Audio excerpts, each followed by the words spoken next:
The Senate will come to order. I ask everyone present to please rise and recite the Pledge of Allegiance. I pledge allegiance to the flag of the United States of America and to the republic for which it stands, one nation, under God, indivisible, with liberty and justice for all. Reverend Dr. Elgin Joseph Taylor, Sr., the senior pastor of Sweet Pilgrim Baptist Church in Albany, will deliver today's invocation. Dr. Taylor.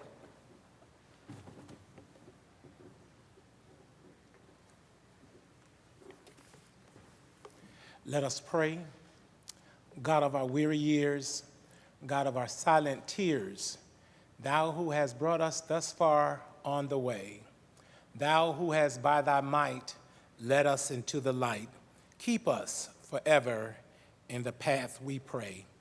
Creator, maker, ruler, and sustainer of all, God, we come into your presence, and we invoke your presence in this place as these senators have gathered to do the bidding for the state of New York. We pray your blessing over every senator, over all of the deliberations that shall take place in this session today. We pray, God, that you give them the power to agree to disagree for the greater good of the state of New York. Now, God, we thank you for all things that you have done, all things that you are doing, and those things you shall do. And we pray this prayer in the mighty and matchless and immutable name of Jesus the Christ. Amen.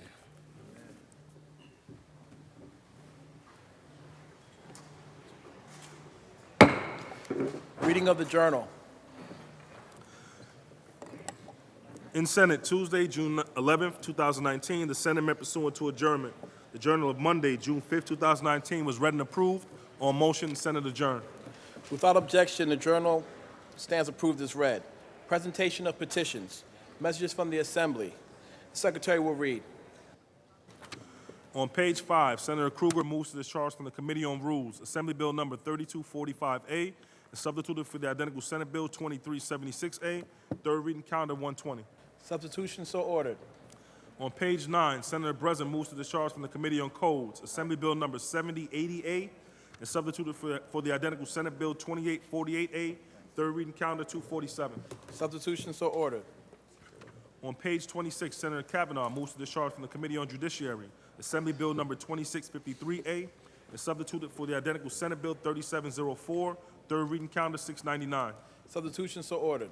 On page 40, Senator Kennedy moves to discharge from the Committee on Rules Assembly Bill number 7131 and substituted for the identical Senate Bill 5095, third reading calendar 955. Substitution so ordered. On page 46, Senator Carlucci moves to discharge from the Committee on Rules Assembly Bill number 7654A and substituted for the identical Senate Bill 5636A, third reading calendar 1053. Substitution so ordered. On page 48, Senator Passard moves to discharge from the Committee on Rules Assembly Bill number 4898 and substituted for the identical Senate Bill 6200, third reading calendar 1099. Substitution so ordered. On page 49, Senator Skoufis moves to discharge from the Committee on Rules Assembly Bill number 375 and substituted for the identical Senate Bill 2736, third reading calendar 1112. Substitution so ordered. Messages from the Governor. Reports of standing committees. Reports of select committees. Communications and reports from state officers. Motions and resolutions. Senator Janaris. Mr. President, amendments are offered to the following third reading calendar bills. On behalf of Senator Sanders, calendar 221, Senate 2884. Senator Kaminsky, calendar 411, Senate 4241. Senator Kennedy, calendar 1076, Senate 4580. Senator Kaminsky, calendar 1174, Senate 6092. Senator Skoufis, calendars 1168, 1169, and 1177. Senate bills 5883, 5884, and 6179. The amendments are received and the bills shall retain their place on the third reading calendar. Without objection, I wish to call up the following bills to be recalled from the Assembly, which were recalled from the Assembly, excuse me, Senate 5932, 1481, and 4949. The Secretary will read. Calendar number 1262, Senate Print 5932 by Senator Comrie, an act to amend the tax law. Calendar number 134, Senate Print 1481 by Senator Hoylman, an act to amend the executive law. Calendar number 610, Senate Print 4949 by Senator Harkam, an act to validate certain acts of the Mowapak Central School District with regard to certain capital improvement projects. The Secretary will call the roll on reconsideration. Adabo, Flanagan, Janoris, Kruger, Stewart, Cousins, Thomas. Ayes 59. The bill is restored to its place in the third. The bill is restored to its place in the third reading calendar. Yeah, it's because these people up here that Now for the following amendments. The amendments are received. On behalf of Senator Thomas, I move to recommit Senate 2435, Calendar 565 on the order of third reading to the Committee on Local Government with instructions to said committee to strike the enacting clause. It is so ordered. Please call on Senator Griffo. Senator Griffo. Thank you, Mr. President. On behalf of Senator Akshar, I want to call up Senate Print 2458, recalled from the Assembly, which should now be at the desk. The Secretary will read. Calendar number 1240, Senate Print 2458 by Senator Akshar, an act authorizing the town of Hancock, County of Delaware, to alienate and convey certain parcels of land used as parklands. Mr. President, I now move to reconsider the vote by which this bill was passed. The Secretary will call the roll on reconsideration. Order in the chamber, please.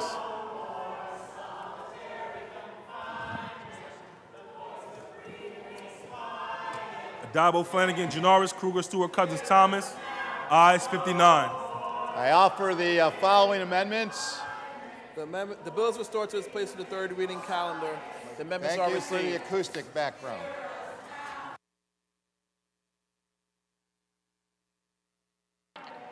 Mr. President, can we now take up the resolution calendar with the exception of resolutions 1821, 1875, and 1876? All in favor of adopting the resolution calendar with the exceptions of resolutions 1821, 1875, and 1876, please signify by saying aye. Opposed, nay. The resolution calendar is adopted. Senator Janoris.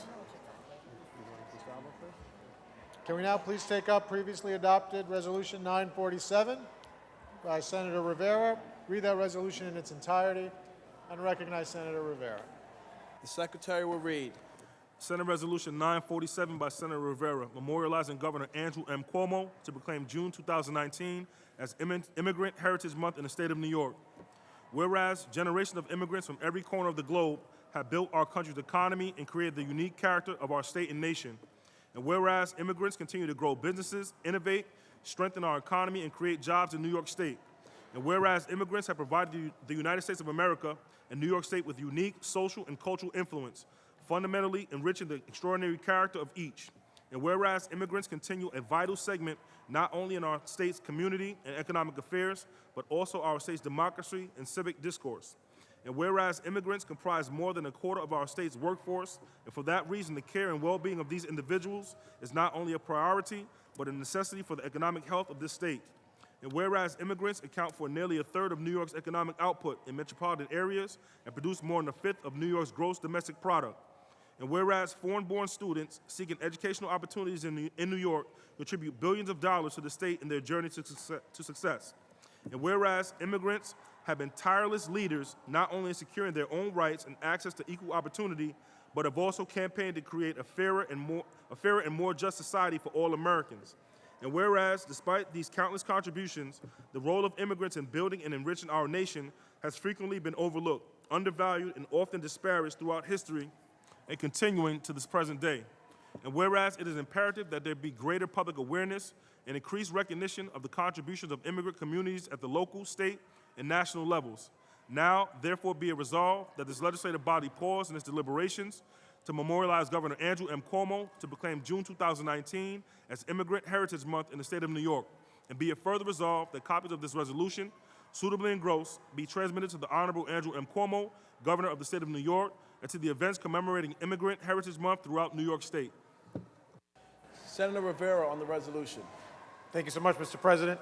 And as we near the end of session, obviously we have to sometimes compete with outside voices, but I am happy to do so today, Mr. President. This is the 5th year that I've had the great privilege of bringing this resolution to the floor. As the resolution was read, there was much that was said about how important immigrant communities are to our state. And I want to underline that and say, and take an opportunity to talk about, do two things. First of all, to both celebrate the diversity of our state and celebrate the diversity of our chamber. Now, Mr. President, as I'm sure that you're aware, we are an incredibly diverse body.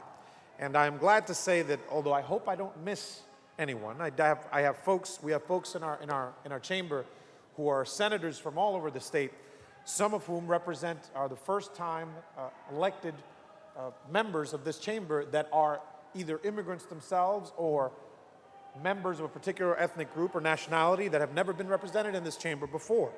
Whether it's El Salvador, Colombia, Costa Rica, India, Taiwan, Iran, Guyana, all of these folks represent all of these different parts of the state, come here to speak on behalf of their constituency, who is in turn an incredibly diverse a constituency itself.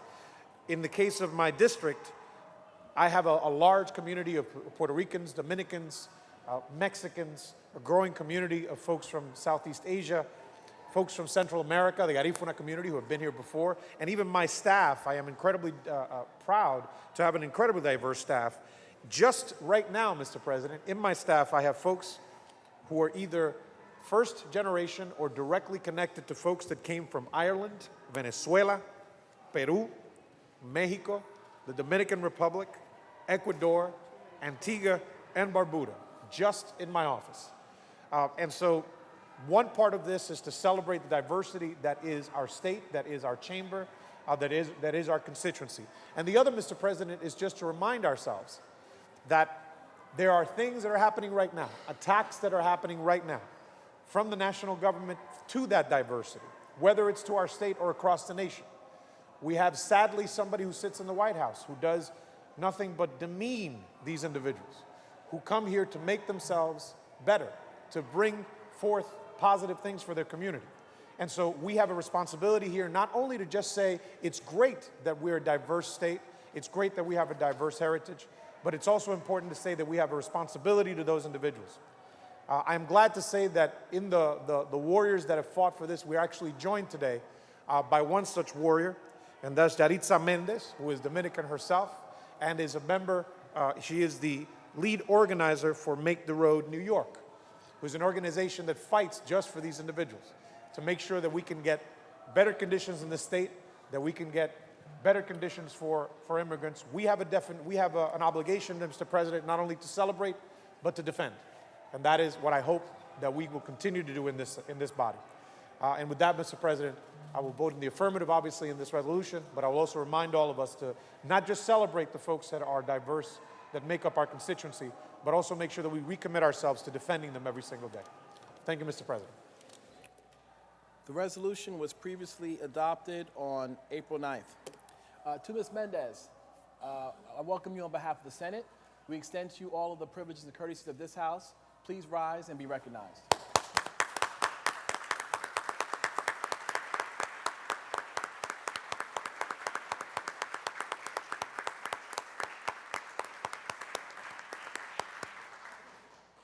Senator Janaris.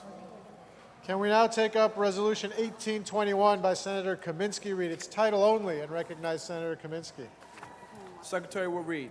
Senate Resolution 1821 by Senator Kaminsky, honoring former New York State Assemblyman Harvey Wiesenberg for his tenacious advocacy for people with developmental disabilities, for 25 years as a state assemblyman, and for more than 60 years of public service on June 12, 2019. Senator Kaminsky on the resolution. Thank you, Mr. President. I have the distinct honor today of rising to honor the life of public service of former Assemblyman Harvey Wiesenberg. I think it's important, especially during these very important times in Albany where momentous decisions will be made with great impact on our citizenry, that we remember what true leadership is really about. And to have Harvey Wiesenberg with us today is a reminder of that. A few weeks ago, I got a walk in the Memorial Day Parade in Long Beach alongside Harvey and bask in his glow and see the adoration of thousands of residents and of what Harvey's leadership had meant to them. And it really inspired me to want him to be here today so I could share with you my feelings and that we could give him the debt of gratitude that he's owed. Harvey Wiesenberg sits in our body today with 67 years of public service. First as a special education teacher, then an administrator, a police officer, a lifeguard, a city council member, and then of course an assemblyman who is chair of the Alcoholism Committee in the Assembly. But what Harvey is known for is an unceasing, unflinching, dogged advocacy on behalf of those with developmental disabilities who could not speak for themselves. Harvey has moved mountains. He has done things for not only that community, but others that no one has thought possible because he did what his heart told him to do, what it wouldn't allow him to do anything else, and he never once gave up. Millions and millions, over $100 million have been given to this cause because of his advocacy. And what was once something talked about in the shadows and the darkness, Harvey brought into the light and really built his career around. Now some, who I guess are cynical, have criticized Harvey for focusing too much on this. They've said Harvey is really only about the kids with disabilities. What else is he going to do? That's like basically saying Gandhi focused too much on peace. Mark Twain focused too hard on writing. They should have done other things. But Harvey's work, if it was only in that one area alone, would have been an exemplary career for any of us to admire. But he did so much more than that. Talking to students in our community, up to their grandparents, aunts, uncles, cousins, and friends, they only know one person in Long Beach who goes by one name. That's Harvey. He is the Bono, the Cher, the Madonna of our community. Everyone knows one thing about Harvey, that he is Long Beach through and through, that he'll fight as hard as he can for our community, and his sense of love, his bear hugs on the boardwalk, his meeting you on the beach, his showing up at every meeting to let you know what the right thing to do is quintessential Long Beach community, and that's what Harvey stands for as well. And in the Assembly, the laws he passed, the lives he changed, the resources he was able to garner are legendary and deservedly so. I think too often we let these moments pass. But when I saw Harvey recently, I said, Harvey, I want you in Albany, and I want you to really get the thank yous that you deserve for a life of public service that, at least in the people I know, is unparalleled. And so as you sit here today with your daughter Vicki and Marie Curley, who is also an Assembly legend in her own right, who certainly helped me get there, we just want to say thank you. Personally, I would not be here today without Harvey. Harvey hired me as a lifeguard in 1998. Not sure he gave me a correct lifeguard test. He told me swim out to there and come back, and then said, now you're a lifeguard. I managed to do that. But Harvey also really helped make me an assemblyman and got me where I am today. And just two very quick things. Harvey once came up to me right when I got sworn in, and he said, I have a really big piece of advice for you. And he gave me a hug, and I thought he was going to tell me a critical piece of advice as to how to be a legislator. You know, there's no book on this. And he looked at me and he said, avoid the Cross Bronx at all expense. But what he really said after I laughed was, do what's right, do what's right, do what's right. And if that guides you at least in a few precious moments in these halls, then I think we'll get somewhere. So on behalf of a grateful Senate, a grateful Long Island, and a grateful New York, thank you, Harvey Wiesenberg. Senator Mayer, we're going to do that at the end. Senator Mayer on the resolution. Thank you, Mr. President, and thank you, Senator Kaminsky, for making sure that we had this special opportunity to acknowledge and thank former Assemblyman Harvey Wiesenberg. You know, there are people who, in their tenure in these halls, changed the way the state thinks about an issue. And I think single-handedly, you changed the perspective of the New York State Legislature about people with developmental disabilities. One, you made it every person's story. Every member had someone they knew that needed your voice. And when you spoke, it resonated with every member. Two, you were dogged, as Senator Kaminsky said. I remember sitting in conference in the Assembly where you literally said, I will not agree to do this until we get more money for this program or this service, and we need to make sure these parents have someone who's going to speak for them. And were it not for that determination, we would not have changed the course of New York history. And the third thing is you personalized it with your speaking about your son, Ricky, and always making it a personal story that everyone could relate to. Everyone knew what you were talking about, and everyone felt what you were talking about, and you never hid your passion, your caring, your compassion, and you called us to our better angels. And so I am so fortunate to have served in the Assembly with you, and I know when I chaired the subcommittee on students with special needs, you taught me so much about what every family, what every parent wants for that child. And I always remember you telling me the story that you would get called by a parent far outside your district because you were the go-to person for these parents. And if they came from Yonkers or New Rochelle or Utica or Buffalo, they would call you and you would be their advocate. And unfortunately, we need a lot more Harveys. But today is our opportunity to recognize and value the fact that you, through your passion and intensity, changed the course of New York history. And for that, we're forever thankful. Thank you, Harvey. Senator Boyle on the resolution. Thank you, Mr. President. On the resolution, I'd like to thank Senator Kaminsky for bringing this resolution to the floor and to thank and congratulate Harvey on this well-deserved honor. It was a true privilege to serve with Harvey for a number of years in the New York State Assembly, and he was iconic, a leader's leader for those with developmental disabilities in New York State. On behalf of his wonderful son, Ricky, and beautiful wife, Ellen, we think of him as a leader on Long Island and throughout New York State, not just on those issues, but on so many other issues that we brought to the floor in both the Assembly and the Senate. My favorite memory of Harvey was I represented the Assembly for Fire Island, the Barrier Beaches, and Harvey, as chairperson, came and had an official Assembly hearing on Fire Island. It was about 100 degrees outside in the middle of August. I showed up in a suit. Everyone else was in a suit. And Harvey was in his lifeguard outfit with shorts and his lifeguard top. And he looked at me and said, "Phil, you're an idiot. What are you doing here? We're supposed to have fun as well as do government's work." Thank you, Harvey. Congratulations. Senator Janaris on the resolution. Mr. President, I just want to add my words of thanks to Harvey Wiesenberg, who I served with in the Assembly, and all the things that you've heard about him and you will hear about him are absolutely true. The one thing, I didn't hear all of Senator Kaminsky's remarks, but he kept saying what he's known for. The one thing I know that he's known for is the giant billboard along the road to Long Beach in his swimming trunks, because he was a renowned lifeguard for that community, in addition to being a great public servant. So Harvey, it's good to see you back here in the Capitol building. Thank you for your years of service, and hopefully we'll see you again before too long. Senator Laval on the resolution. I wanted to thank Senator Kaminsky for introducing this resolution, and I think he said it all.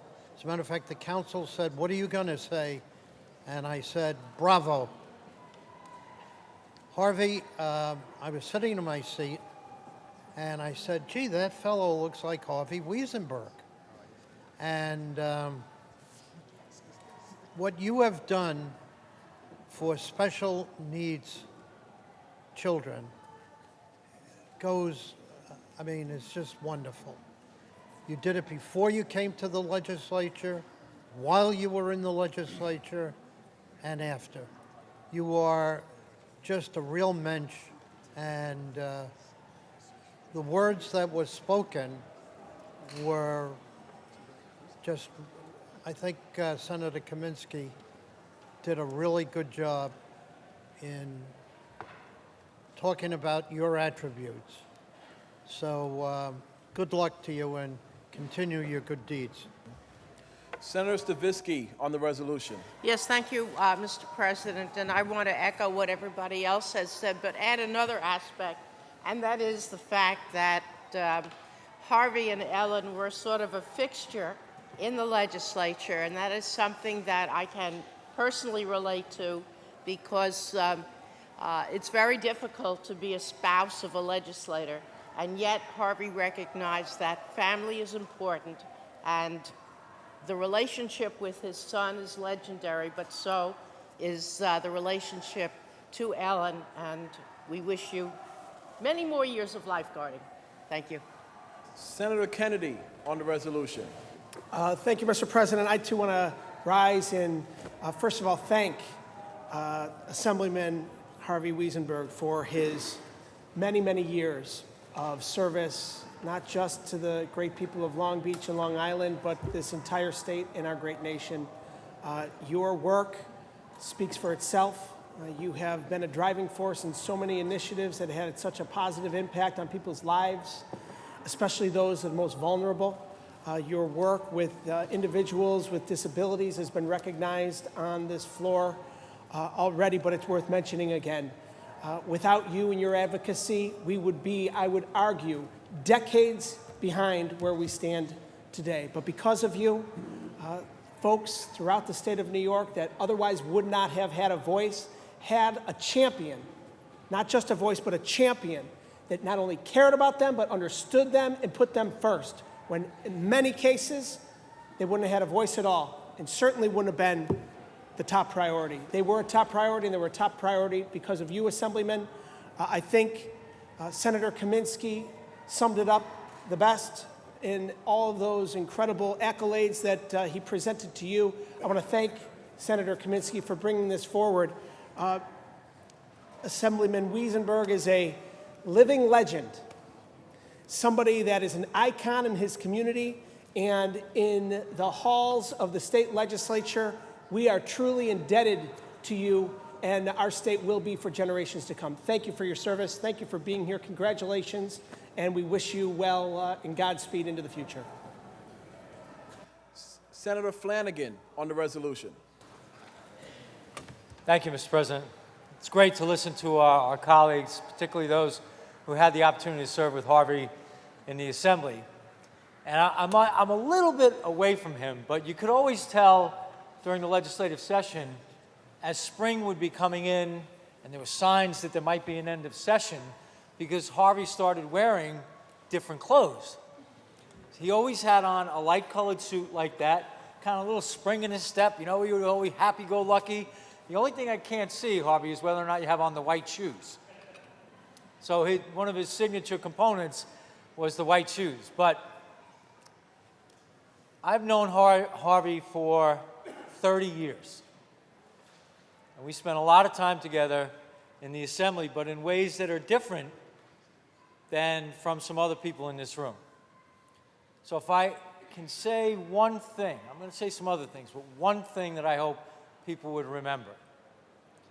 Harvey has taught me, and I think a lot of us, about life, about perspective, and about pure, unconditional love. And your first thing would be you would think about people and children and adults with developmental disabilities. You'd be right, but not completely. What he really taught me about was love for Ellen. They were frickin' Frack, Mutt, and Jeff. They were inseparable. And I always thought it was a little different if I saw Harvey, first thing I would be is like, where's Ellen? Even I'm saying to myself mentally. And that was just inherently beautiful to see and to watch. The reverence that he demonstrated for his family is something that I would aspire to, and I even try and do that now. The way how he spoke lovingly of his children, all of his children, but clearly had a special place in his heart for Ricky. And in my career, I've gotten certain accolades and recognition. The award that I'm proudest to have received is one that was given to me by Harvey at an event. It was an award he and Ellen created, and really in recognition of their son. So I have that very prominently displayed in my office, and it makes me think of you all the time. Now, I knew Harvey, as I said, a little differently because we used to hang out in the legislative gym. Harvey and I would come and we would work out. Phil Boyle would come and read the newspaper and have a muffin and a cup of coffee and never go on the machines. But Harvey would come in his leisure wear, he was just, that's the way he was. And we had so many life talks there and things about the legislature. Now, all of you talked about developmental disabilities and how incredibly important that was. I want to add a dimension that you need to know. He was a pain in the neck about everything, not just that issue. And you who serve in his conference, I know what he would tell me when he came back. Passion, dedication, just, always keeping things moving in the right direction. Be fair to direct care, whatever what it was. Long Beach, but his entire district, the well-being of Long Island, working clearly with Kenny Laval and our colleagues on the Republican side of the aisle. It's been an absolute pleasure to watch him. He calls after he left. He continues to make calls on issues. And that's a sign of a true leader and a true gentleman. And, when I would spend time with Harvey in the gym, he would always leave 5 minutes earlier than I would, because I had to wash my hair. And he didn't have that burden, but we always spent a lot of time laughing together. And Senator Kaminsky, props and kudos to you for recognizing an extraordinary and exemplary individual. Harvey, you are a wonderful human being. I love you. I'm happy to say that I'm your friend, and I am so deeply grateful for your service and making New York State, without question, a better place because of your service.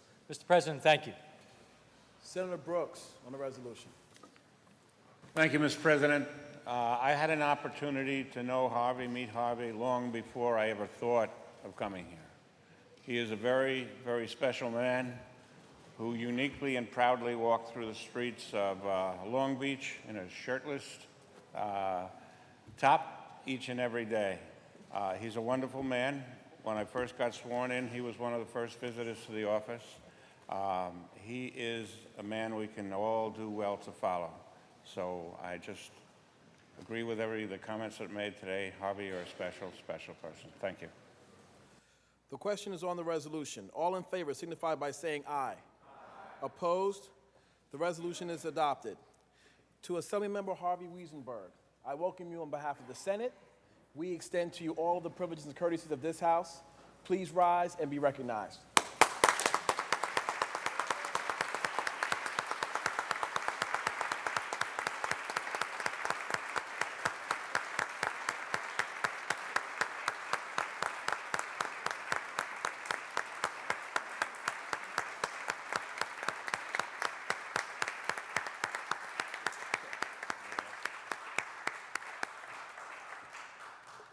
Senator Janaris. Thank you, Mr. President. At this time, we're going to call an immediate meeting of the Rules Committee in room 332 and simultaneously continue with our business. So if you would please call the committee meeting. There will be an immediate meeting of the Rules Committee in room 332. Senator Janaris. And can you now take up previously adopted Resolution 1217 by Senator Parker, read its title only, and recognize Senator Parker? The Secretary will read. Senate Resolution 1217 by Senator Parker, memorializing Governor Andrew M. Cuomo to proclaim June 2019 as Caribbean American Heritage Month in the state of New York. Senator Parker on the resolution. Thank you very much, Mr. President. As many of you know, I represent the 21st District in Brooklyn, which is Flatbush and East Flatbush, Midwood, Ditmas Park, Windsor Terrace, and Park Slope. The greatest concentration of Caribbean immigrants outside the Caribbean in the entire world. You're going to hear some debate about that on the floor because some people are trying to take claim to the natural resources of my district, but we'll deal with that as we go along. But it's been a great honor for the past 16 years, not just to represent this very rich and diverse community, but to be embraced by it and to enjoy it.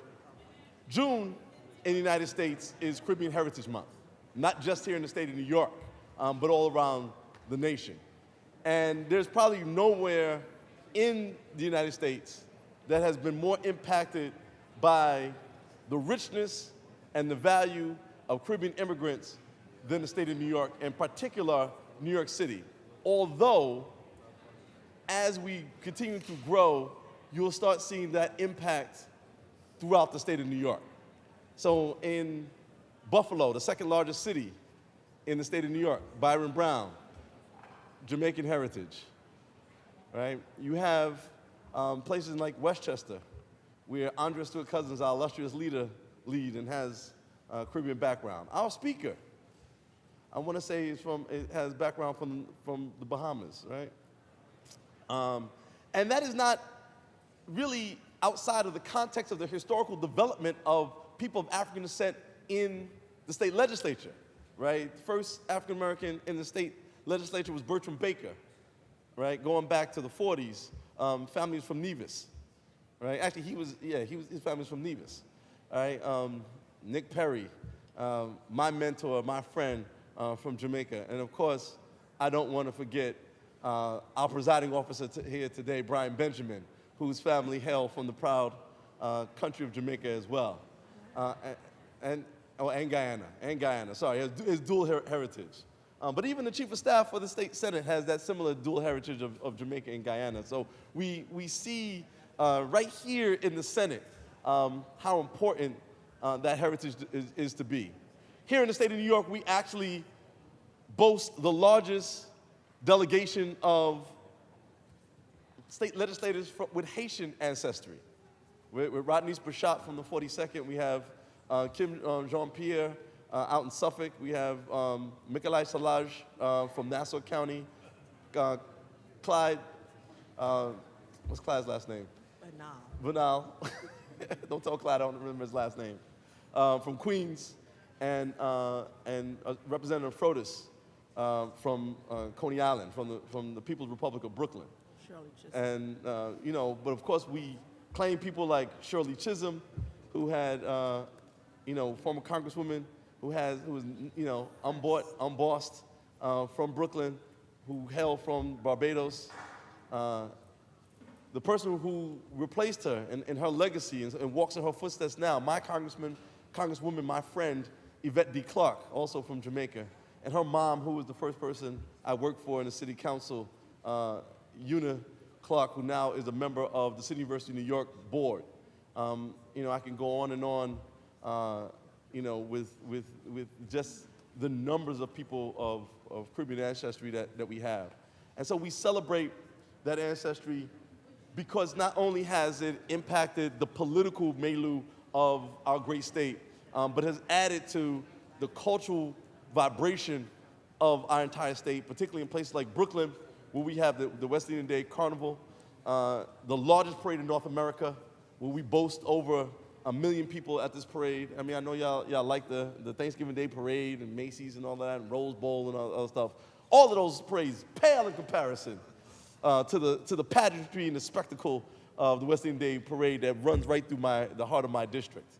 And so we honor those folks. I know we have Angela Seeley here from WIACA and other members of the board there.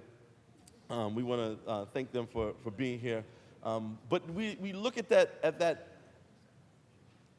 cultural enterprise, not just within the context of adding something that's a great event, but there's over $1 billion worth of economic activity involved in the summer. Those mass camps and those pan yards are by far the largest unfunded youth development program in the entire state of New York, where we have hundreds of young kids learning how to play pan every single summer and off the streets of our city.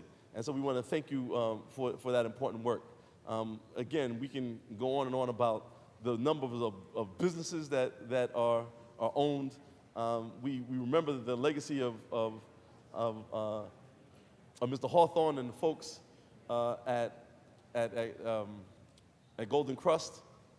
And Lowell was a good friend of mine, and we remember him and honor his legacy. And Lowell Hawthorne has, essentially become, his restaurants have become the McDonald's of Caribbean food. You find them in every corner of the city of New York. And so if you're looking for a good beef patty or, some jerk chicken with rice and peas, there you go, right? We have Vincent Hosang in Royal Caribbean. We have Tower Isle in Brooklyn. We have a Trinity, I know we have the Consul General here from Trinidad. We have our own Trinity breakfast shed right on Church Avenue. You got to come by and get some bacon shark one day. We have tons of enterprises, of businesses, of people who are providing entertainment. There's organizations like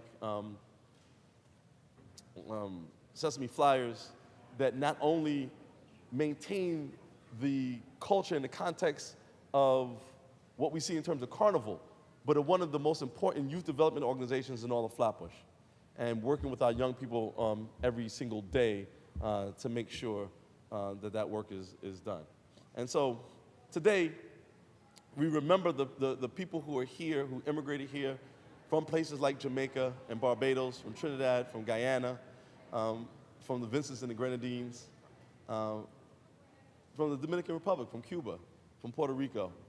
We remember the folks who are here from Curacao, and the folks from St. Kitts, from Turks and Caicos, from Aruba, Barbados, I think I said it, Bermuda, the Bahamas, right? Well, we remember all of those places. From St. Lucia, I know not forget my friends from St. Lucia before I see my pastor, Guilford Monrose, and he reminds me that I left out his whole time.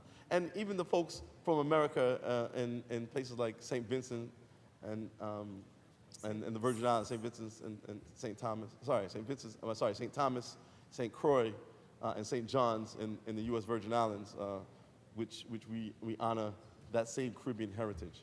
And we thank you, the members of the Council of Caribbean Council Generals, for being here, the members of the West Indian Day Carnival Association, and other guests. We appreciate you making the trip all the way here to Albany. We're thankful today that here in the Capitol we are celebrating Caribbean Heritage Day. We're going to have a great celebration in the Well. I look forward to joining you, and thank you, Mr. President. Senator Prasad on the resolution. Thank you, Mr. President. I stand here as the immigrant in this chamber. I stand here as someone who was born on the continent of South America, but who claims Caribbean. Guyana is a country in South America, but we are part of the Caribbean. Why? CARICOM is located, their headquarters is located in Guyana. We are aligned with the Caribbean because of culture. So don't be fooled that because we're on the other continent, we're not Caribbean. We may tell people oftentimes, we're not West Indian, where we'll have those arguments amongst our own people, but we are proud to be with our Caribbean neighbors. Senator Parker talked about the rich history of Caribbean people in Brooklyn, and he loves to claim that he has the greatest of everything. We all do. We all do have the greatest of every Caribbean nation in our district. In this 19th senatorial district, I can claim that also, because I'm one of them, right, Senator Parker? So I have the greatest Caribbean community. CARICOM stands on 4 pillars, and the Caribbean community is a community that comes together to ensure that they're as one, represented as one, and that they're respected as one. That's what CARICOM is about. That's what the Caribbean is about. It's people coming together, not only when you see us having fun, not only when people say, oh yeah, someone says, oh, they love to smoke weed. No, that's not so. The Caribbean people are more than what you see on television. They're an intelligent group. They're a progressive group. They come to this country because they want to excel. Many of them leave their homes and say, we are coming to the United States because we want to make a better life for ourselves and for our children and for our entire families. They come here and they're hard workers. Many of them will start from the bottom of the barrel, literally, cleaning homes to purchase their home. We are a proud people. We are a proud people. We always want to excel. We will always tell people our intentions. Oh, you have to go to school, you have to buy a house. How many Caribbean people, when you talk to them, the first thing they're here only a month, and they're like, yeah, I'm working hard because I have to buy a house. Because where they're coming from, They're accustomed to living in homes. They're accustomed to having the lush yards to run around in. Their children are running around in lush yards. That's and that's the life that they want to build here. Oftentimes, it's not what they'll achieve after many years of struggle, but they are still a proud, hardworking people, and they will continue to do so. We will continue to excel no matter where you place us. That's part of our DNA. And that's why you see, when we're celebrating, we put our all into it. We put our all into everything that we do. So when you see us jumping on the parkway, having fun at Carnival, that's who we are. We want you to see that we are a happy people. We want you to see that no matter what you see on television, that does not define us. And the things that you see on television, the negativity that you see on television that talks about us, about our culture, is not necessarily us. They're outside forces that bring that into us. And any Caribbean person you talk with will tell you, that's not us on the parkway. That's not us. We don't know who those people are. This week, we'll have legislation. We're talking about teachers, allowing teachers who came from the Caribbean to be, the legislation to allow them to permanently be teachers without having to become American citizens. Why? They've been doing it for many, many years. The United States, and in particularly parts of New York City, have been going to the Caribbean countries for many, many, many years and recruiting teachers to come to teach here, especially in the subjects of science. They're constantly going. And we will tell you, there's a brain drain in the Caribbean in terms of teachers. You talk about nurses. There's a brain drain from the Caribbean in terms of nurses coming here to excel. Those are the things that we want people to talk about when they're talking about the Caribbean people. I made a comment to my Consul General, Barbara Atherley from Guyana, who's here the other day, and I said, we were celebrating Guyana's 53rd independence, and I said, you know what? In the state legislature, we currently have 3 people who can claim Guyanese connection. So we have a caucus now. So the Guyanese caucus is myself, because I was born there, Senator Benjamin, whose mom was born in Guyana, and Assemblymember Alicia Hindman, whose dad was born in Guyana. So whenever you hear us talk now, we'll say, oh, the Guyanese caucus. So please, everyone, please respect the Guyanese caucus. We're here, and we intend to build on that. So that being said, I thank everyone who's here today to celebrate with us as we celebrate the Caribbean. We celebrate all that's good in the Caribbean. Many of you go to the Caribbean for your vacations, and you always have a great time. You know, you come back and you want everyone to see your pictures. You want everyone to see you in your Bermuda shorts or whatever you were wearing while you were there. You had a good time. That's what the Caribbean is about. It's welcoming people, encouraging them to become one of us. That's what we are. That's who we are. So when you go on your next vacation after we finish session next week, whether you're going to Jamaica, whether you're going to Antigua, whether you're going to Trinidad and Tobago, or whether you're heading to Guyana. And by the way, anyone who has not gone to Guyana, you should visit Guyana. We have the largest, the highest single drop waterfall in the world, Kaitior Falls, so you can check that out. Go, visit our countries. Visit our countries. Enjoy. See what we came from, so that sometimes people have a misconception that people from the Caribbean came from nothing. When you visit our country, see what we came from. Just take a walk around and see the rich history that belongs to us. So, I am pleased to acknowledge here with us part of the Caribbean Council of Consul Generals. We have Dr. Ceballos, who's the ambassador from the Dominican Republic.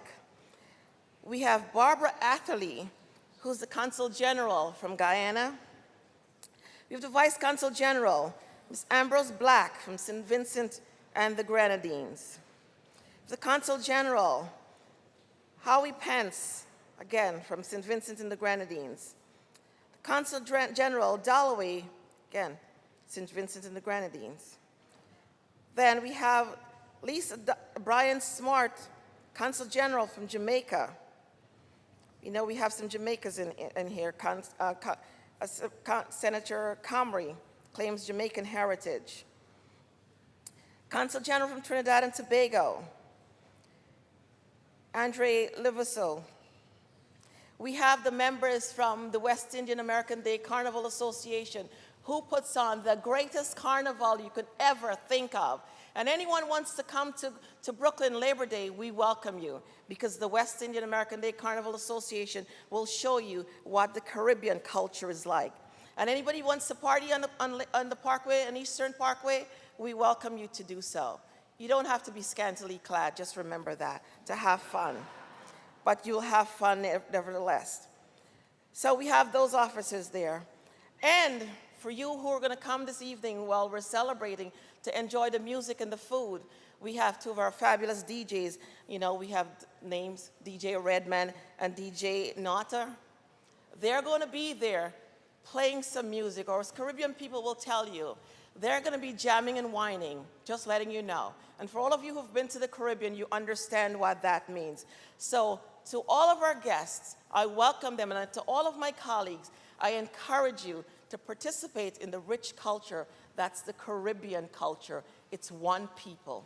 Thank you, Mr. President. Senator Bailey, we'll come back. Senator Bailey on the resolution. Well, gee, thanks, Roxanne. Make the non-Caribbean guy come up after all of that. I am a proud member of the NCC, the Non-Caribbean Caucus, or as some people call us, the RBC, Regular Black Caucus. But this is one of the good fights that we have in the caucus, in the chamber, arguing about how many amazing people of Caribbean descent that we have in our districts. And for the record, I have the most Jamaicans in my district, just to let y'all know. Sorry, Roxy, sorry, KP. We might have the same color jacket on, but we differ in that today. I've grown up in a predominantly Caribbean neighborhood my entire life, and I've always been considered to be Caribbean adjacent, right? My last name is Bailey, which is a relatively common Caribbean name. So my brothers and sisters from Antigua and Barbuda and from Jamaica, they'll ask me, Brother Bailey, what parish are you from? And you know, growing up in a Caribbean neighborhood, you know about the parish system, and I'm tempted to tell them, like, where my chief of staff, Jason, is from. I want to say Westmoreland in Jamaica, but I'm from, my family's from Johnson County, North Carolina. And I claim no Caribbean heritage, but I love my Caribbean family. And my Caribbean family, and I say that with so much love and deference, because I've been embraced by the Caribbean community. My church, Butler Memorial United Methodist Church, has generally always been pastored by somebody of Caribbean descent. The congregation of the church is mostly Caribbean. Again, they've embraced me, and they've taught me so many things about not just the food that we talk about, the jerk chicken and rice and peas and the oxtail gravy on the side. Oxtail gravy is the greatest thing, because sometimes you get a surprise piece of oxtail in your jerk chicken. But it's so important to talk about how vibrant the Caribbean folks are. How, as you said, Senator Prasad, and that's the most I've ever heard you talking in my whole life, about how Caribbean folks, they come from the island of origin, and they are determined. They will not be stopped in making a path forward for them and their families. They will not be stopped. We can all learn a thing or two about our brothers and sisters from the Caribbean, whether they be from Jamaica, Trinidad and Tobago, Antigua, Puerto Rico, the Dominican Republic. I'm not going to name every country because you're going to get yourself in trouble like that, so I'm going to stop there. And it's important that, yes, we talk about each district has this, but we have 63 great Senate districts and 63 districts full of great Caribbean folks, I hope. But at the end of the day, I want us to look at this celebration of Caribbean heritage as an exercise in togetherness. Whether you like callaloo or collard greens, we are brothers and sisters. Whether you like bacalao or you call it saltfish, we eating the same thing, my brothers and sisters. Culture should be utilized as a tool to unify us as opposed to divide us, because we always will have far more in common than we will apart. So I salute all of the great folks that have come up to our state's capital to be celebrated by all of us, from Caribbean descent or not. And I love my 36th senatorial district, but most importantly, I love my brothers and sisters from the Caribbean. Thank you, Mr. President. Senator Myrie on the resolution. Thank you, Mr. President. My colleague, Senator Prasad, said you do not have to be scantily dressed for the Labor Day parade. I make no promises on my attire or my behavior for this Labor Day parade upcoming this year. I represent Central Brooklyn, like many of my colleagues here, what I believe to be the capital of the Caribbean, and it is with great pride that we represent Central Brooklyn because of our Caribbean heritage and our Caribbean prevalence. I wanted to speak very briefly to the power of the immigrant story of our Caribbean people. I think oftentimes when we discuss immigration and the immigrant story, we leave out our Caribbean brothers and sisters. And my mom and my dad came from the Caribbean to Brooklyn, worked in a factory to put food on the table, and the only reason that I'm standing in this chamber today is because of that Caribbean immigration story. So yes, we enjoy stew pea soup and oxtail and 999 radio, but we also speak to the power of coming to this country and working hard and becoming great. I want to uphold our Caribbean brothers and sisters today and throughout this month as we celebrate the amazing heritage of our Caribbean people. It is with great honor and it is with great pride that I represent Central Brooklyn, and I look forward to seeing all of you at the Labor Day Parade this September. Thank you, Mr. President. All right. As a proud member, as a very proud member of the Guyanese Caucus and of Jamaican descent, I welcome you on behalf of the Senate. We extend to you all of the privileges and courtesies of this House. Please all rise and be recognized.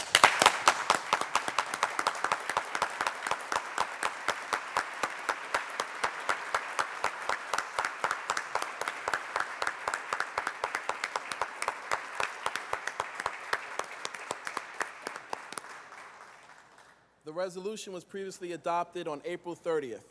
Senator Janaris. Mr. President, it's time for Resolution 1876 by Senator Montgomery. Please read its title only and recognize Senator Montgomery. The Secretary will read. Senate Resolution 1876 by Senator Montgomery, congratulating Michelle George upon the occasion of her retirement after 30 years of distinguished service to Community Board Number 8, Brooklyn, New York. Senator Montgomery on the resolution. Thank you, Mr. President. I rise to recognize actually two women from the 25th Senate District, women that I refer to as women of distinction today. And these are women who, as you know, for those of us who spend so much of our time here trying to do the people's business for the state, there are people in our districts who serve all of us as leaders of what the New York City Constitution refers to as the community board leaders. And those are people that we rely on to make sure that our communities are protected and that the business of the people in our communities continues. So today I am honoring two women, both of whom have been serving on one of the community boards in my district, Community Board 8, which covers a part of my district that is Crown Heights and Prospect Heights. The president of that community board, who is now retiring from that position, is Ms. Johnny Granville. And Ms. Granville has been, for the last 20 years, a member of her community board. And in the last 10 years, she has served as chair of that board. And if those of us who are familiar with that part of Brooklyn, it is one of the most dramatically gentrifying areas in the city of New York. And in that process, there are so many complex issues that community board members and the community have to make so many conversations that they are engaged in on a weekly basis and a monthly basis that involve very, very difficult decision-making as it relates to the board. So this particular Board 8 and this particular chair, Ms. Granville, has been, as chair of that board, very, very significant. She is a quiet and steadfast, but no-nonsense leader. She is very, very fair, however, so that everyone's voice is heard. And in the debates, many of which become very contentious, she, in her quiet way, is able to navigate these kinds of issues and conversations so that those people in the community are able to eventually come together and agree on issues that many times may seem impossible, bridges that may seem impossible to cross. So this is the kind of leader that Ms. Granville has been for the last 10 years. I personally am I hate to see her leave as chair, but I know that she will continue to be active. And by the way, she is not only accomplished as a great leader in her community, but personally, she, in addition to working for her community, has been able to work and receive 2 master's degrees, one in transportation management and a master's degree in public administration. So we thank her. And along with her and by her side and carrying out the business, while Ms. Granville her position is an unpaid position, Michelle George, who is the person who has served as district manager, along with Ms. Granville, has been the one to interpret very complex issues related to zoning, related to land use, all of those things, especially related to economic development issues, education issues. She's been doing the work on a day-to-day basis for the last 10 years at least, along with Ms. Granville, and after having served for 30 years as a member of Community Board 8.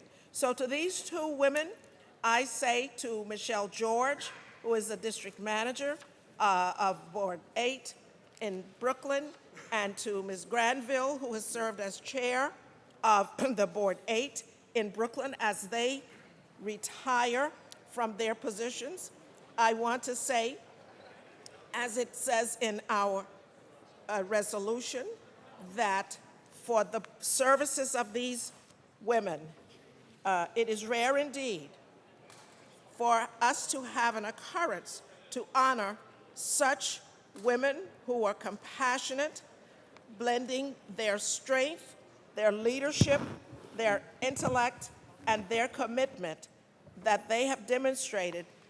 We are grateful, thankful, and these truly are pillars of our community. And as I say today, I honor them both as women of distinction. Thank you, Mr. President, for giving me an opportunity. The question is on the resolution. All in favor signify by saying aye. Wait. Sorry, I got it. Senator Myrie on the resolution. Thank you, Mr. President. I just want to quickly join my colleague, Senator Montgomery, in honoring these 2 public servants. Elected officials oftentimes get the accolades, but we know that it's the folks on the ground, particularly our folks on the community boards, that are really driving the change and are really directing the community. So I want to give a very special recognition to Ms. Granville and Ms. George for their years of service to Community Board 8. I have the privilege of representing Community Board 8, and I look forward to their next steps. They have done so much for the Crown Heights community, and we are glad to honor them today in our chamber. Thank you, Mr. President.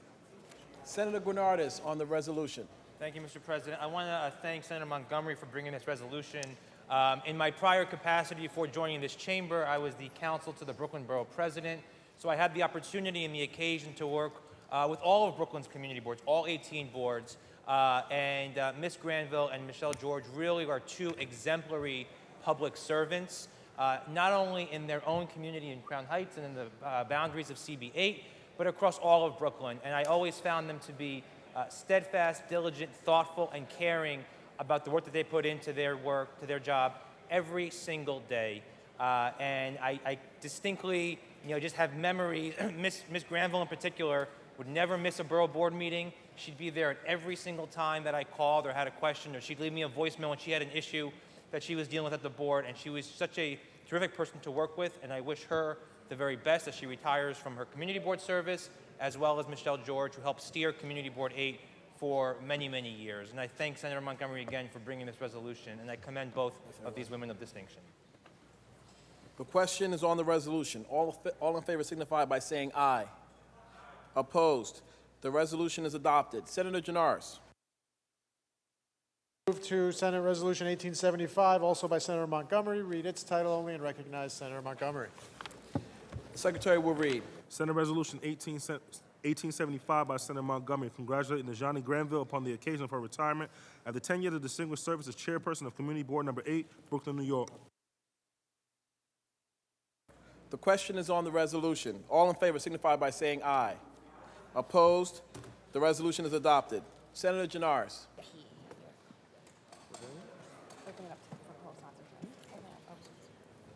Okay, can we please open for co-sponsorship all the resolutions that were taken up today? The resolutions are open for co-sponsorship. Should you choose not to be a co-sponsor of the resolutions, please notify the desk. Senator Janaris. Can we now return to reports of standing committees? I believe there's a report of the Rules Committee at the desk. There's a report of the Rules Committee at the desk. The Secretary will read. Senator Stuart Cousins from the Committee on Rules reports the following bills. Senate Print 183A by Senator Serrano, an act to amend the Parks, Recreation, and Historic Preservation Law. Senate Print 849 by Senator Benjamin, an act to amend the Criminal Procedure Law. Senate Print 1405 by Senator Carlucci, an act to amend the General Business Law. Senate Print 1640 by Senator Brooks, an act to amend the Navigation Law. Senate Print 1678 by Senator Skoufis, an act to amend the Insurance Law. Senate Print 1687 by Senator Brooks, an act to establish the Real Property Tax Relief for Public Education Task Force.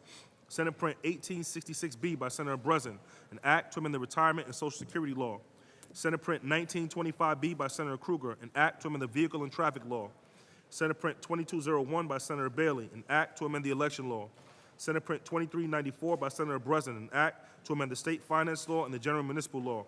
Senate Print 2779A by Senator Comrie, an act to amend the Public Authorities Law. Senate Print 3112 by Senator Akshar, an act to amend Chapter 125 of the laws of 2017. Senate Print 3233 by Senator Savino, an act to amend the Penal Law and the Vehicle and Traffic Law. Senate Print 3378 by Senator Guinardis, an act to amend the Civil Service Law and the Administrative Code of the City of New York. Senate Print 3428 by Senator Salazar, an act to establish a commission to be known as the New York State Temporary Commission on the Threat of Rising Oceans. Senate Print 3447 by Senator Stavisky, an act to amend the Election Law and the Education Law. Senate Print 3466 by Senator Griffo, an act to amend the Highway Law. Senate Print 3478 by Senator Carlucci, an act to amend the Real Property Tax Law. Senate Print 3645A by Senator Kennedy, an act to amend the Tax Law. Senate Print 3654 by Senator Salazar, an act to amend the General Business Law. Senate Print 3813 by Senator Kaplan, an act to amend the Retirement and Social Security Law. Senate Print 3874A by Senator Mayer, an act to amend the Vehicle and Traffic Law. Senate Print 3875 by Senator Mayer, an act to amend the Education Law. Senate Print 3929 by Senator Seward, an act to amend the Vehicle and Traffic Law. Senate Print 3959C by Senator Brooks, an act to amend the Agriculture and Markets Law. Senate Print 3965 by Senator Kennedy, an act to amend the Vehicle and Traffic Law. Senate Print 4119 by Senator Liu, an act to amend the Public Health Law. Senate Print 4171A by Senator Martinez, an act to amend the Penal Law. Senate Print 4229A by Senator Breslin, an act to amend the Social Services Law. Senate Print 4256 by Senator Carlucci, an act to amend the Family Court Act. Senate Print 4270A by Senator Skoufis, an act to amend the Correction Law. Senate Print 4325 by Senator Sepulveda, an act to amend the environmental conservation law. Senate Print 4337 by Senator Serrano, an act to amend the general city law. Senate Print 4448 by Senator Prasad, an act to amend Chapter 658 of the laws of 2002. Senate Print 4499 by Senator Harkman, an act to amend the mental hygiene law. Senate Print 4522 by Senator Gennardez, an act to amend the vehicle and traffic law. Senate Print 4536 by Senator Parker, an act to amend the domestic relations law and the Family Court Act. Senate Print 4585 by Senator Sanders, an act to amend the real property tax law. Senate Print 4839 by Senator Seward, an act to amend the town law. Senate Print 4913 by Senator Gennardez, an act to provide for the payment of the annual contribution owed to and be owed on behalf of the New York City Off-Track Betting Corporation. Senate Print 4931 by Senator Sanders, an act to amend the banking law. Senate Print 4944A by Senator Boyle, an act to amend the town law. Senate Print 4972 by Senator Rivera, an act to amend the public health law. Senate Print 4998 by Senator Biaggi, an act to amend the social services law. Senate Print 5121A by Senator Carlucci, an act to amend the mental hygiene law. Senate Print 5214A by Senator Brooks, an act to direct the Division of Veteran Services and the Division of the Budget to conduct a study on veteran services provided to residents of the state. Senate Print 5480 by Senator Rivera, an act to amend the public health law. Senate Print 5500 by Senator Carlucci, an act to amend Chapter 329 of the laws of 2009. Senate Print 6361 by Senator Carlucci, an act to amend the public health law. Senate Print 6397 by Senator Carlucci, an act to amend the public health law and the insurance law. All bills ordered directed third reading. Report of the Rules Committee. All in favor of accepting the report of the Rules Committee signify by saying aye. Aye. Opposed, nay. The Rules Committee report is accepted. Can we now take up the reading of the calendar? Read. Calendar number 120. Assembly number 3245A by Assemblymember Dinowitz, an act to amend the public service law. Read the last section. Section 2, this act shall take effect on the 120th day after it shall become a law. Call the roll. Adabo, Flanagan, Janoris, Kruger, Stewart, Cousins, Thomas. Announce the results. Ayes 62. The bill is passed. Calendar number 193, Senate Print 3062 by Senator Ort, an act to amend the labor law. Read the last section. Section 2, this act shall take effect immediately. Call the roll. Adabo, Flanagan, Janoris, Kruger, Stewart, Cousins, Thomas. Announce the results. Ayes 62. The bill is passed. Calendar number 247, Assembly number 7080A by Assemblymember Jacobson, an act to amend the insurance law. Read the last section. Section 2, this act shall take effect immediately. Call the roll. Adabo, Flanagan, Janoris, Kruger, Stewart, Cousins, Thomas. Announce the results. Ayes 62. The bill is passed. Calendar number 508, Senate Print 4272 by Senator Carlucci, an act to amend the mental hygiene law. Read the last section. Section 3, this act shall take effect immediately. Call the roll. Adabo, Flanagan, Janoris, Kruger, Stewart, Cousins, Thomas. Announce the results. Ayes 62. The bill is passed.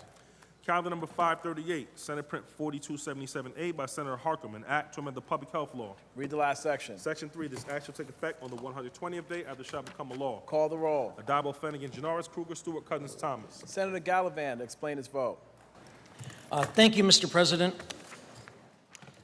We have seen over the last number of years the problems of the opioids have inflicted upon our society, and to our credit, this body has worked very hard to do many different things about it, and we're making gains on it. And obviously, we have more work to do. And I commend the sponsor for tackling this issue and joining with so many other members of this House that continue to try to do what we can. But in this particular case, I'll be voting against this legislation for really a simple reason, in that I believe the bill is largely duplicative and it places an undue burden on physicians who already face limited patient interaction time due to other administrative constraints. Currently, a patient is supposed to get, at 3 different occasions, gets this type of information about what prescription is going, what medicine is going to be prescribed, what it does, and what the dangers are. Physicians currently practice informed consent, which means if a patient needs treatment, the physician gives the patient the information to make an informed decision.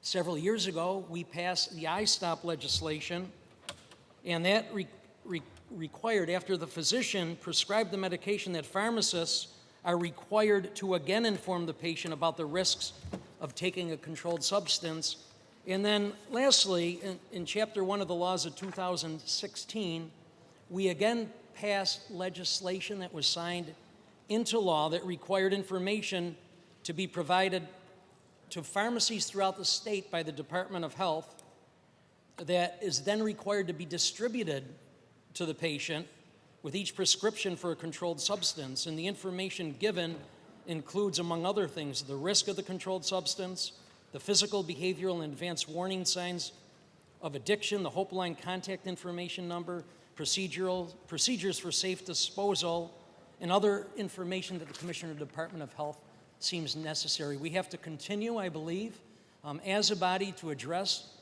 the issues that the abuse of opioids has put upon all of our society, and it's good that we continue to pay attention, but I don't believe that this bill is necessary and that it's duplicative, and I'll be voting in the negative. Thank you. Senator Gallivan to be recorded in the negative. Senator Harkam to explain his vote. Thank you, Mr. Chairman. As we've approached this crisis, and it is a crisis, we've asked every sector to do more, to step up and do more. We've asked the insurance companies to double the amount of treatment they will cover and reduce the number of copays. We're asking treatment providers to do more with Stevens Law. We're asking the state to do more. Later today, we'll be passing legislation requiring Department of Corrections to do more. We've asked Medicaid to do more. So it is only fit that we ask doctors to do more. You know, many communities, unfortunately, have had a heroin epidemic for years and years and years. But what contributed to exploding this epidemic was the mismarketing and, in some cases, misprescribing of opioid painkillers. This law sets a baseline for physicians. You know, we heard about what information people receive when they get the prescription. This happens, and this information and this conversation needs to happen beforehand. This is not new. This is based on a law in New Jersey. The sky is not falling in New Jersey. In fact, this is a good conversation that we need to foster between doctor and patient, or doctor and the patient's parents, depending on the age. And we think that this is a reasonable baseline so that before people get a prescription, they have a choice because they know the risks and they know the alternatives. I vote in the affirmative, Mr. Chairman. Senator Harkam to be recorded in the affirmative. Senator Carlucci to explain his vote. Thank you, Mr. President. I want to thank Senator Harkam for putting this bill forward. And I think we have to remember that, unfortunately, even though we have moved legislation and we're going to continue to move legislation today, we have to do everything we can. And like the senator said, it takes everyone, all hands on deck. We have to remember that, unfortunately, every day in the United States, 130 people die from an opioid overdose. Each day, we have over 1,000 emergency room visits, opioid-related. So this legislation is essential. We have to make sure that our doctors are having these conversations with their patients before they prescribe this medicine that could kill them. So this is an important step. I think it's a simple step. It should have been done years ago. I'm thankful that we're doing it again. We're doing it here today. So I will be supporting this measure. I want to thank the sponsor and all my colleagues for supporting it. Thank you, Mr. President. Senator Carlucci to be recorded in the affirmative. Announce the results. In relation to calendar 538, those senators voted in the negative are Senators Antonacci, Flanagan, Funky, Gallivan, Griffo, Helming, Jacobs, Jordan, Little, Ritchie, Serino, and Seward. Ayes 50, nays 12. The bill is passed. Calendar number 543, Senate Print 3186A by Senator Kennedy, an act in relation to establishing Brendan's Law. Read the last section. Section 3, this act shall take effect 24 months after it shall become a law. Call the roll. Adabo, Flanagan, Janoris, Kruger, Stewart, Cousins, Thomas.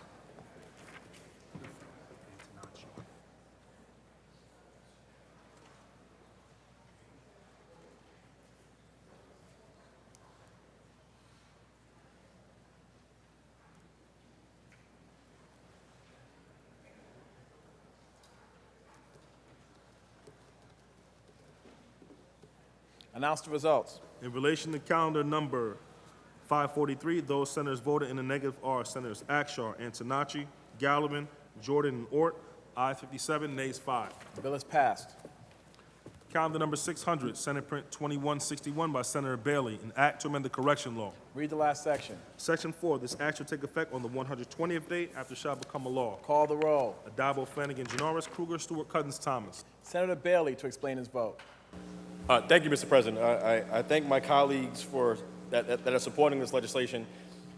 We are in the midst of an opioid crisis, Mr. President. I think that's no surprise to anybody in this chamber, watching us on TV, or anybody that has seen the scourge of deaths that have happened in our country, in our city, in our state due to drugs over the most recent years. It's important to frame this in the context, though, Mr. President, that the opioid crisis is nothing new. It's been happening in many communities for years and years. I'm glad that we are finally coming to a point where we have task forces and we have legislation designed to treat addiction as the mental health crisis, as the health crisis as it is and always has been, instead of calling people junkies as they were colloquially used to be referred to in communities like mine, Mr. President. This bill, when people are incarcerated that have an addiction, we should be doing everything that we possibly can to wean them off, to allow them to become productive members of society. And I think medication assisted treatment, I think it's only a logical step in our state. Obviously, we don't want individuals to become incarcerated. Just like you said yesterday, Mr. President, speaking about the prison industrial complex, we obviously don't want mass incarceration. We don't want people in the prisons.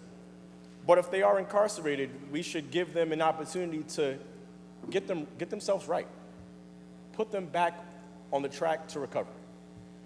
And I've spoken to my colleagues and both sides of the aisle who have indicated that they have some concerns about the fiscal concerns of this bill, that there are some costs, and depending on what metric or what number you look at, I believe that some of the statistics that have been given in opposition are slightly overblown, but even if they aren't, even if those statistics are accurate, what is the cost not to do this? The human cost, the human capital. People are suffering every day. And I believe that if we can spend some money, again, I don't want to be fiscally irresponsible, but if we can spend some money towards doing what's right, and this is our job to do what's right, Mr. President, I think that it's a noble task and a noble cause. I thank my colleagues for the support, and I proudly vote aye on this legislation. Senator Bailey to be recorded in the affirmative. Senator Akshar to explain his vote. It's interesting. I agree with everything that Senator Bailey just said on this particular bill, and agree with him wholeheartedly about the premise of the bill. I think it's incredibly well intended. I think it's something that we should do. But you and I have had this conversation personally. We've talked about this with other folks. You just made a really good point, and you said we should spend money to do what's right. We should. I'm sadly voting no for this bill today. Because of the fiscal implications of the bill. Whether it's the low end of 12 million, whether it's the high end of 74 million, as some have suggested, whatever the number is, we should land on it. And then we, in this House, should fund it. We've done a very good job in starting to do that. Last year, 3.8 million. This year, 4.8 million. We're well on our way. But whatever that number is, if it's 12, if it's 74, if we truly believe that this is the right thing to do, then we, in this House, and get our partners in the other House, should fund it.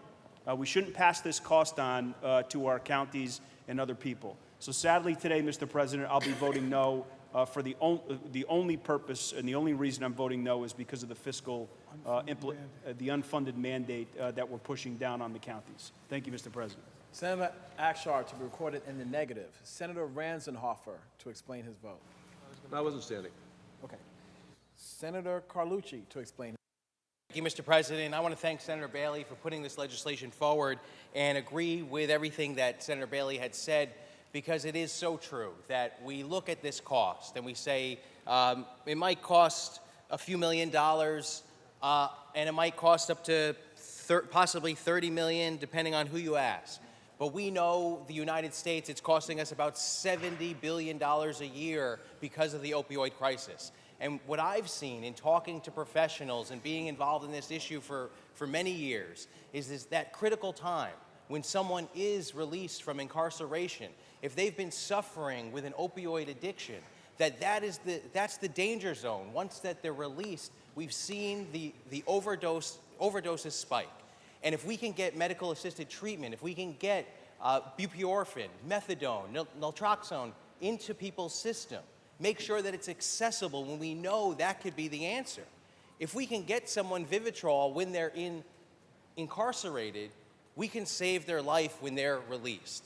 We've seen that over and over again, and we ask ourselves, when people come to us and say, well, why are you not doing medical-assisted treatment in the jail, in the correction facility? We say the cost. I mean, come on. We spend billions of dollars on incarcerating people in New York State alone. We had a robust conversation yesterday on the floor talking about incarceration. And we should be talking about, hey, how do we make sure that people are getting rehabilitated and not just incarcerated? You go to our jails and it doesn't take you long to recognize that most of the people there are there somehow related to the war on drugs. And if we are not rehabilitating people in prison and in our jails, we are really missing an opportunity and we are lacking in our responsibility. So this is something that is, again, long overdue. And if we don't enact it, I fear that our communities are going to continue to drag their feet. This has got to be a priority. This legislation will save lives. I want to thank the sponsor for bringing it forward and all my colleagues for supporting it. I look forward to this law being enacted, and I believe it will make a big, big difference. Thank you, Mr. President. Senator Carlucci to be recorded in the affirmative. Senator Sepulveda to explain his vote. Thank you, Mr. President, for allowing me to explain my vote. So in this body, we talk a lot about costs and expensive programs, but we can't be myopic, and we have to think long-term and think as investors when it comes to these kinds of programs. You see, one of the most dangerous periods for incarcerated individuals that are suffering from drug addiction, one of the biggest, most dangerous periods of overdose and death comes when they're released because they're not receiving the medical assistance treatment in the facilities. The recidivism rate for these individuals is about 3 times higher than everyone else. When we consider the fact that every prisoner, every incarcerated individual in a facility in New York State costs us in excess of $150,000 a year, if we're able to provide this sort of medical assistance treatment program and avoid recidivism, get them treatment, get them off the drugs that probably got them into prison in the first place, and you think about the number of individuals that are in this situation, I think in the end, the analysis should be how much money are we going to save with this program. We can't think short term, we have to think long term. And if we're going to think about the economic health of the state, then let's think as we do with other programs that we talk about and think about how this is going to actually save us money in the future. And so thank you, Senator Bailey. This is a long-awaited bill. When I have visited the prisons throughout New York State, a lot of the people that run them tell me that one of the biggest needs that they have is to have medical drug treatment programs so that it make it easier for them to run the facility and make sure that these individuals that are incarcerated do not come back because of a drug addiction or an offense related to a drug addiction, and there are many for that. So thank you, and I vote affirmatively. Be recorded in the affirmative. Senator Kruger to explain her vote. Thank you, Mr. President. I rise to support this bill, thanking Senator Bailey for such a progressive, proactive bill, as is part of a package of bills that multiple of my colleagues are bringing to us today. I want to address the fiscal costs. I'm hoping soon to bring an additional bill to the floor. It would be the legalization of recreational marijuana, the expansion of medical marijuana, and the expansion of the hemp CBD regulation and sales in the state. And if you note, 25% of the revenues in my legislation would go to drug treatment and education for prevention of drug abuse. It would provide New York State more money than any state in the country has to address these combined problems of educating young people and adults of the dangers of drug use, drug abuse, and investing in exactly the kind of treatment services that we are discussing today. So long-term, all of my colleagues are right. We save money when people don't end up addicted or remain addicted to drugs. But frankly, in the very short term, New York State could take an action that would provide us the funds we all think we need to address these problems. So it's a plea for a future vote, yes, Mr. President, but I felt a need to bring it up now because I think it addresses any of the concerns I'm hearing from some of my colleagues voting no today. Of course, I vote yes. Thank you, Mr. President. Senator Krueger to be recorded in the affirmative. Senator Sanders to explain his vote. Thank you, Mr. President. At a time like this, I am reminded of Benjamin Franklin, who gave us two statements or quotes that we could use. And one of them was, a stitch in time saves nine, meaning that what we do up front of prevention will save us a great deal later. You could also look at him again, Benjamin Franklin, and say that a penny wise and pound foolish. The argument against this will save some money, but it will cost you far more in the future. Some money today, you don't do the treatment, but then this person is back, or this person dies, or something of that nature. We need to go back to the Poor Richard's Almanac, Benjamin Franklin again. We need to go back to simpler times and simpler ways where we can look at a situation and say, you know what, why don't we just do something up front so we don't have to continue to have this problem? I commend Senator Bailey for reading Poor Richard's Almanac. I'm sure he got the idea from that. But wherever he got the idea from, why don't we all join in and just do what makes sense? And in this sense, dollars and cents. Thank you very much, Mr. President. Senator Sanders to be recorded in the affirmative. Senator Helming to explain her vote. Thank you, Mr. President. I rise today to explain why I'm voting no on this legislation.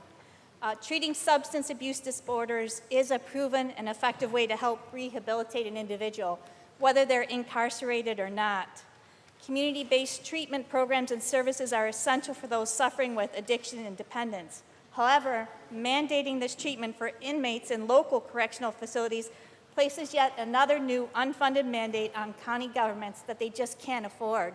Yesterday I talked about Seneca County has the highest suicide rate in the state of New York. They have to make choices every single time we push down an unfunded mandate on what programs to cut or to raise taxes. But in a poor rural community like Seneca County, that's not an option. So unfortunately, I'm voting no. I think the premise is good, but I think if this is such a priority, that we ought to fund the program. Thank you, Mr. President. Senator Helming to be recorded in the negative. Announce the results. In relation to calendar number 600, those senators voted in the negative are Senators Akshar, Amador, Antonacci, Funke, Gallivan, Griffo, Helming, Jacobs, Jordan, Lanza, Martinez, Ort, Ranzenhofer, Ritchie, Serino, and Seward, and Tedisco. Also Senator Robach. Ayes 44, nays 18. The bill is passed. Calendar number 699, Assembly number 2653A by Assemblymember Denowitz, an act to amend the General Obligations Law. Read the last section. Section 2, this act will take effect on the 180th day after it shall become a law. Call the roll. Adabo, Flanagan, Janoris, Kruger, Stewart, Cousins, Thomas.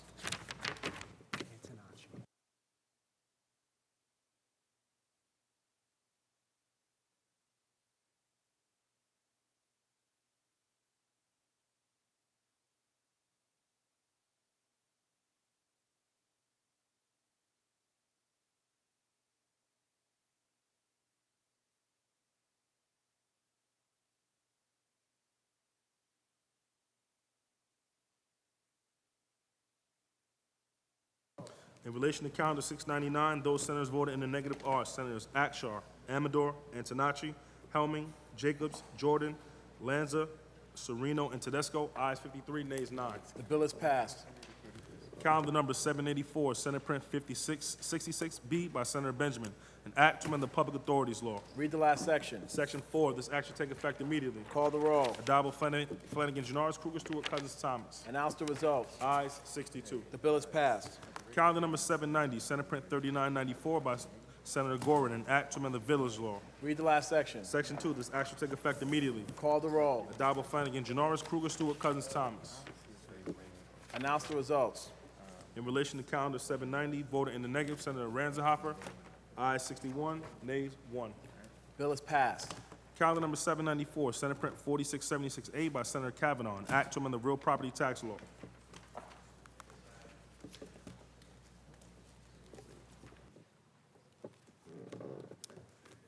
Calendar number 850. Lay it aside for the day.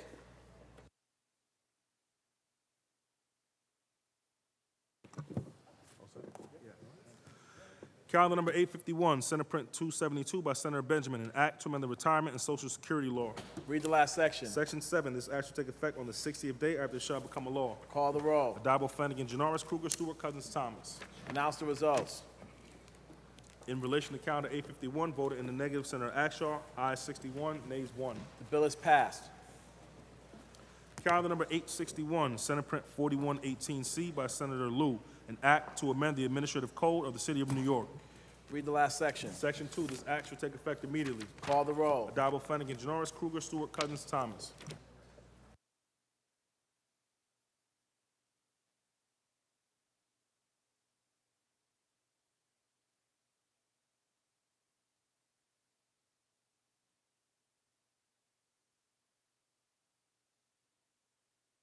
Result. In relation to calendar number 861, those senators voted in the negative are Senators Akshaw, Amador, Antonacci, Lanza, Ort, and Seward. Ayes 56. Also Senator Griffo. Ayes 55, nays 7. Bill is passed. Calendar number 883, Senate Print 4131 by Senator Kavanaugh, an act to amend the Private Housing Finance Law. Read the last section. Section 2, this act will take effect on the 120th day after it shall become a law. Call the roll. Adabo, Flanagan, Janoris, Kruger, Stewart, Cousins, Thomas. Announce the results. Ayes 62. The bill is passed. Calendar number 893, Senate Print 1588 by Senator Sanders, an act to amend the Administrative Code of the City of New York. Read the last section. Section 2, this act will take effect immediately. Call the roll. Adabo, Flanagan, Janoris, Kruger, Stewart, Cousins, Thomas. Announce the results. Ayes 62. The bill is passed.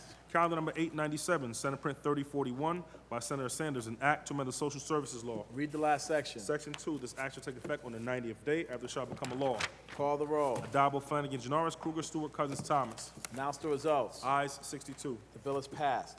Calendar number 916, Senate Print 1577 by Senator Gallivan, an act granting retroactive membership in the New York State and local employees retirement system. There's a home rule message at the desk. Read the last section. Section 4, this act shall take effect immediately. Call the roll. Adabo, Flanagan, Janoris, Kruger, Stewart, Cousins, Thomas.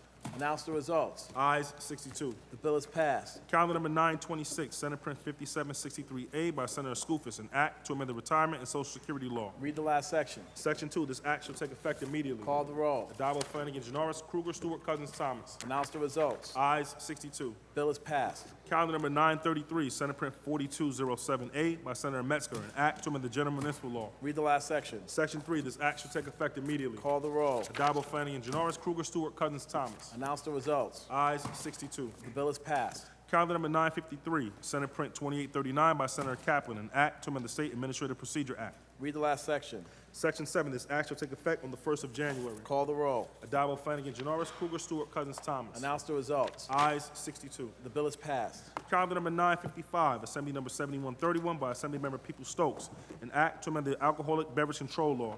Read the last section. Section 2, this act shall take effect immediately. Call the roll. Adabo, Flanagan, Janoris, Kruger, Stewart, Cousins, Thomas. Announce the results. Ayes 62. The bill is passed. Calendar number 958, Senate Print 5675 by Senator Akshaw, an act to amend the Alcoholic Beverage Control Law. Read the last section. Section 2, this act shall take effect immediately. Call the roll. Adabo, Flanagan, Janoris, Kruger, Stewart, Cousins, Thomas. Announce the results. Ayes 62. The bill is passed. Calendar number 962, Senate Print 1852 by Senator Jacobs, an act to amend the alcoholic beverage control law. Read the last section. Section 3, this act shall take effect immediately. Call the roll. Addabbo, Flanagan, Janoris, Kruger, Stewart, Cousins, Thomas. Announce the results. Ayes 62. The bill is passed. Calendar number 972, Senate Print 5922 by Senator Salazar, an act to amend the public buildings law. Read the last section. Section 2, this act shall take effect on the 90th day after it shall become a law. Call the roll. Addabbo, Flanagan, Janoris, Kruger, Stewart, Cousins, Thomas.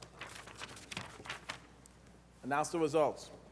In relation to calendar 972, those senators voted in the negative are Senators Amador and Ort. Ayes 60, nays 2. The bill is passed. Calendar number 989, Senate Print 5145 by Senator Rivera, an act to amend the insurance law. Read the last section. Section 2, this act shall take effect immediately. Call the roll. Addabbo, Flanagan, Janoris, Kruger, Stewart, Cousins, Thomas. Senator May to explain her vote. Thank you, Mr. President. I'm very pleased to vote aye on this bill, and I thank Senator Rivera for bringing this bill forward. Someday we will have single-payer health care in New York, and we won't need navigators to help us through the complexities of health insurance coverage in New York. But in the meantime, it is really important that we make sure that people understand what their insurance options are and how to get the best ones for them. And so I thank you for putting this bill together, and I vote aye. Senator May to be recorded in the affirmative. Announce the results. In relation to calendar 989, voted in the negative, Senator Seward. Ayes 61, nays 1. The bill is passed. Calendar number 1017, Senate Print 5807A by Senator Martinez, an act to amend the agriculture and markets law. Read the last section. Section 3, this act shall take effect on the 180th day after it shall become a law. Call the roll. Addabbo, Flanagan, Janoris, Kruger, Stewart, Cousins, Thomas. Announce the results. Ayes 62. The bill is passed. Calendar number 1028, Senate Print 6145 by Senator Kaminsky, an act to amend the environmental conservation law. Read the last section. Section 2, this act shall take effect immediately. Call the roll. Addabbo, Flanagan, Janoris, Kruger, Stewart, Cousins, Thomas. Senator Kaminsky to explain his vote. Thank you, Mr. President. Of late, there's been some disturbing news throughout our state, particularly on Long Island. 3 schools had to close their gymnasiums because of the presence of mercury vapor being emitted by the old gymnasium floors. This is very troubling, and unfortunately, I think we all could give a pretty educated guess that this will be the tip of the iceberg. Yesterday's state education department sent guidance to all schools asking them to inventory their gym flooring so we know how pervasive this problem is, and hopefully soon after there'll be a plan to do it. But here's why this bill is important, and we're taking steps really as quickly as we can to address the issue. First, this bill will prohibit the installation of mercury flooring, flooring containing mercury in schools going forward. So any flooring like the one that was previously installed can no longer be done. More important, right now there's no standard for how much mercury vapor is allowed to be present in the atmosphere in our schools, around our children, around our physical education teachers. That's very problematic. This will finally set a standard borrowed from another state as to how much mercury vapor is allowed. I fear that we are at the very beginning of a problem for the health of some of our school children. I hope it is not as widespread as some may fear, but whatever it is, we have to be prepared to tackle it and have the tools to do so. This bill will help us do that. Thank you to the Majority Leader for adding this to the calendar, and Mr. President, I vote aye. Senator Kaminsky to be recorded in the affirmative. Senator Brooks to explain his vote. Thank you, Mr. President. Senator Kaminsky said 3 schools on Long Island were found to have a presence of mercury. I have 2 of them. I think it's important that we get on top of this situation as soon as we can. I thank him for introducing this bill, and I'll be voting aye. Thank you. Senator Brooks to be recorded in the affirmative. Announce the results. Ayes 62. The bill is passed. Calendar number 1029, Senate Print 4599 by Senator Parker, an act to amend the mental hygiene law. Read the last section. Section 2, this act shall take effect on the 180th day after it shall become a law. Call the roll. Addabbo, Flanagan, Janoris, Kruger, Stewart, Cousins, Thomas. Announce the results. Ayes 62. The bill is passed. Calendar number 1030, Senate Print 5457 by Senator Harcum, an act to amend the public health law. Read the last section. Section 3, this act shall take effect immediately. Call the roll. Addabbo, Flanagan, Janoris, Kruger, Stewart, Cousins, Thomas. Announce the results. Ayes 62. The bill is passed. Calendar number 1032, Senate Print 3807B by Senator Thomas, an act to create the Empire State Cricket Task Force. Read the last section. Section 5, this act shall take effect immediately. Call the roll. Addabbo, Flanagan, Janoris, Kruger, Stewart, Cousins, Thomas. Senator Thomas to explain his vote. Thank you, Mr. President. This bill is very important to a population that loves the sport of cricket. What is cricket, you may ask? Cricket is a bat and ball game played between two teams of 11 players on a field at the center of which 22-yard pitch with a wicket at each end, each comprising 2 balls balanced on 3 stumps. The batting side scores runs by striking the ball bowled at the wicket with the bat, while the bowling and fielding side tries to prevent this and dismiss each player so they are out. All right, that's the game. This game was actually introduced by the British. It was very popular in America for more than a century. In fact, modern world's first international sporting event was a cricket match between the US and Canada in 1844, predating the modern Olympic Games. Baseball then took over as the popular sport. Fast forward to present day, where New Yorkers struggle to even find a field to play this sport. The United States doesn't have a major team. This means no highlights on ESPN and no giant stadiums to sell out. It's difficult for Americans to get excited about cricket when they can't watch it live or even on television. The few dedicated American followers can watch it online, but very much like football, they are supporting teams from other parts of the world instead of from their home country. That is why I introduced this bill to create a task force to promote the game here in New York. I'm hoping the report that they submit will recommend, among other things, introducing cricket into schools and constructing stadiums. The future of cricket is bright for New Yorkers, and in time they can easily adopt the sport and maybe even produce some of the world's top cricketers. I vote aye. Thank you. Senator Thomas to be recorded in the affirmative. Senator Sanders to explain his vote. Thank you, Mr. President. To the sponsor, I must make a confession. I've never played cricket in my life. However, I come from a community where many, many people play cricket. I am blessed to have the joyous communities of Richmond Hills and of Richmond Hill in my community, so I am absolutely amazed at how vibrant the sport is. And I've carried a similar bill for the longest. However, if Senator Thomas is the one who can bat this one in, then I hope he makes a touchdown on this issue. I vote yes. Let's do cricket. Senator Sanders to be recorded in the affirmative. Announce the results. In relation to calendar number 1032, those senators voted in the negative are Senators Antonacci, Flanagan, Funky, Gallivan, Griffo, Helming, Jacobs, Jordan, Little, Ort, Ranzenhofer, Ritchie, Robach, and Seward. Ayes 48, nays 14. The bill is passed. Calendar number 1052, Senate Print 5629 by Senator Mayer, an act to amend the education law. Read the last section. Section 2, this act shall take effect immediately. Call the roll. Addabbo, Flanagan, Janoris, Kruger, Stewart, Cousins, Thomas. Announce the results. Ayes 62. The bill is passed. Calendar number 1053, Assembly number 7654A by Assemblymember Jaffe, an act to amend the education law. Read the last section. Section 2, this act shall take effect immediately. Call the roll. Addabbo, Flanagan, Janoris, Kruger, Stewart, Cousins, Thomas. Senator Carlucci to explain his vote. Thank you, Mr. President. Our boards of cooperative education services, created in 1948, were put forward to find efficiencies, to create savings for our taxpayers, while providing the best educational opportunities possible for our students, for our children. The legislation before us today expands a program that we currently have and lifts a sunset that's due to start this year.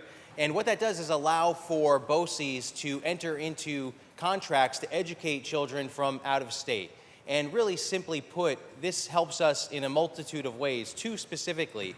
1, it allows for more revenue into our state. And as many of you know, our boards of cooperative extensions, they can't keep any of that excess money. It gets distributed to the local school districts.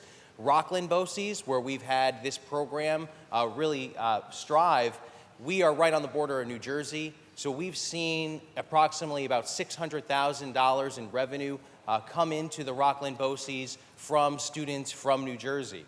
And it also, in addition to adding more revenue to our districts, what it also does is it allows us to offer more courses. So for example, if we have a course and there's only 5 students from the districts, the component districts, that want to take that course, we wouldn't be able to offer that course. But now by opening it up to allowing for other districts, for allowing the state of New Jersey and other states to participate, that allows us to offer more courses. So this is a program that's worked well. We're also expanding it to allow us to do work with Canada, the districts that are on the border of Canada that the students want to come here and take advantage of the great educational opportunities that BOCES provides. Hey, let's do it.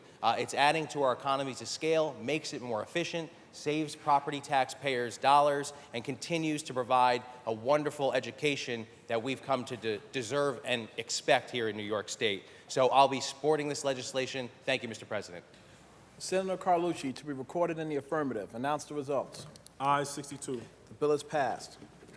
Calendar number 1054, Senate Print 5705 by Senator Mayer, an act to amend the education law.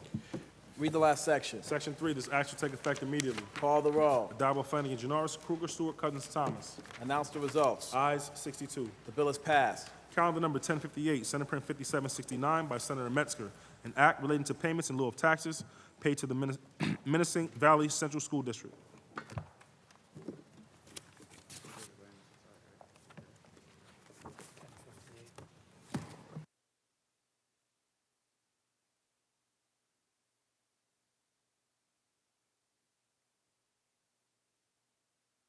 Laid aside for the day.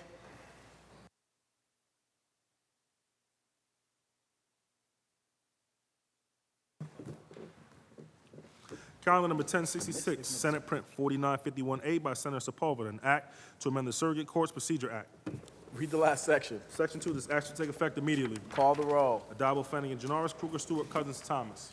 Announce the results. Ayes 62. The bill is passed. Calendar number 1075, Senate Print 3228A by Senator Comrie, an act to amend the Public Authorities Law. Read the last section. Section 2, this act shall take effect immediately. Call the roll. Addabbo, Flanagan, Janoris, Kruger, Stewart, Cousins, Thomas. Announce the results. Ayes 62. The bill is passed. Calendar number 1078, Senate Print 5112A by Senator Laval, an act to amend the Highway Law. Read the last section. Section 3, this act shall take effect immediately. Call the roll. Addabbo, Flanagan, Janoris, Kruger, Stewart, Cousins, Thomas. Announce the results. Ayes 62. The bill is passed. Calendar number 1099, Assembly number 4898 by Assemblymember Blake, an act to amend the Private Housing Finance Law. Read the last section. Section 2, this act shall take effect immediately. Call the roll. Addabbo, Flanagan, Janoris, Kruger, Stewart, Cousins, Thomas. Announce the results. Ayes 62. The bill is passed. Calendar number 1112, Assembly number 375 by Assemblymember Steck, an act to amend the Labor Law. Read the last section. Section 2, this act shall take effect immediately. Call the roll. Addabbo, Flanagan, Janoris, Kruger, Stewart, Cousins, Thomas. Announce the results. Ayes 62. The bill is passed. Calendar number 1113, Senate Print 2832A by Senator Savino, an act to amend the Labor Law. Read the last section. Section 2, this act shall take effect immediately. Call the roll. Addabbo, Flanagan, Janoris, Kruger, Stewart, Cousins, Thomas. Announce the results. Ayes 62. The bill is passed. Calendar number 1116, Senate Print 4396A by Senator Ramos, an act to amend the Labor Law. Read the last section. Section 5, this act shall take effect on the 30th day after it shall become a law. Call the roll. Addabbo, Flanagan, Janoris, Kruger, Stewart, Cousins, Thomas.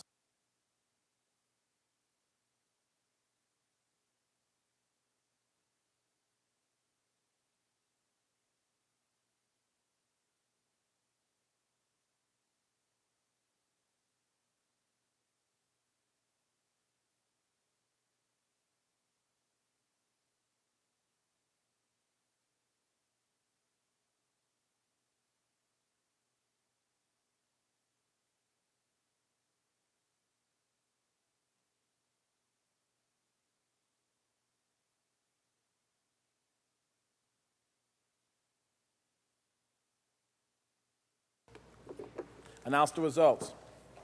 In relation to calendar number 1116, those senators voted in the negative are Senators Akshar, Amador, Antonacci, Flanagan, Funky, Gallivan, Griffo, Helming, Jacobs, Jordan, Lanza, Laval, Little, O'Mara, Ort,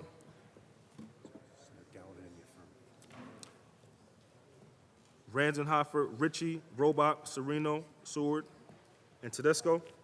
Senator Gallivan to be recorded actually in the affirmative. So that is ayes 42, nays 20. The bill is passed.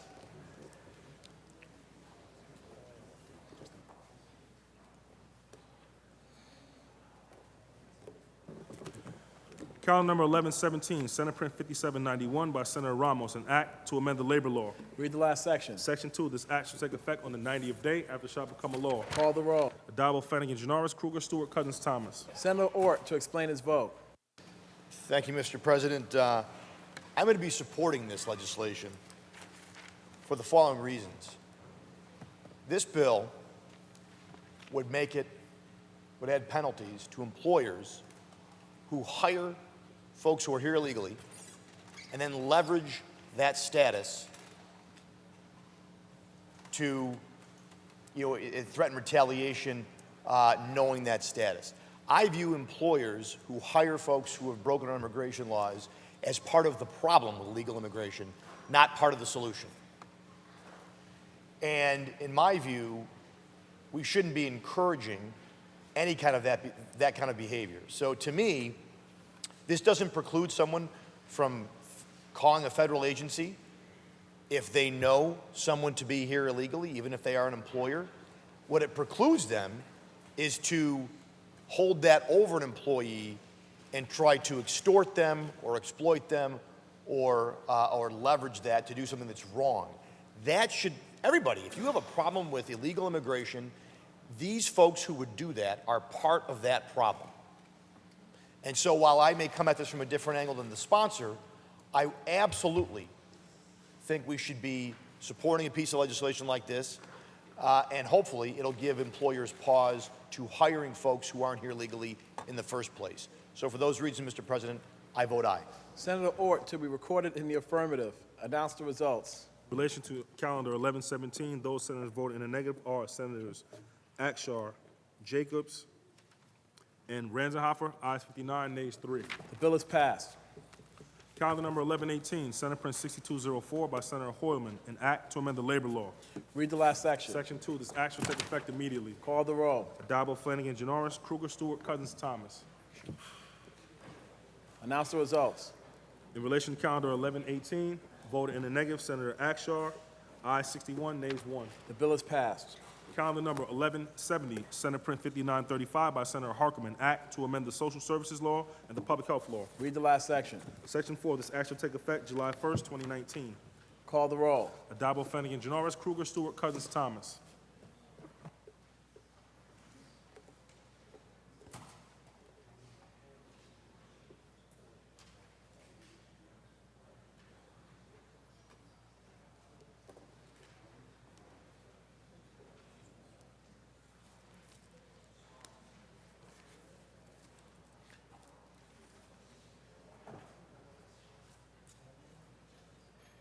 Announce the results. In relation to calendar 1170, those senators voted in the negative are Senators Flanagan, Griffo, Helming, Jacobs, Jordan, O'Mara, and Ort.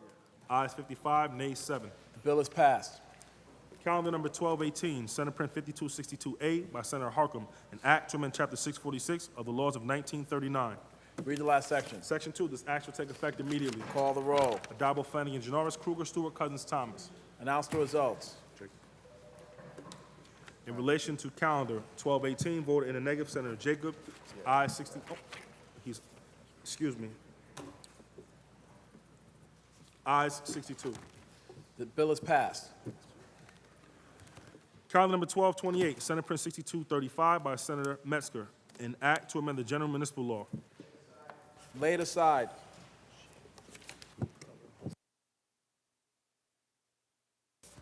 Senator Janoris, that completes the reading of today's calendar. Can we now take up the controversial calendar, please? The Secretary will ring the bell. The Secretary will read.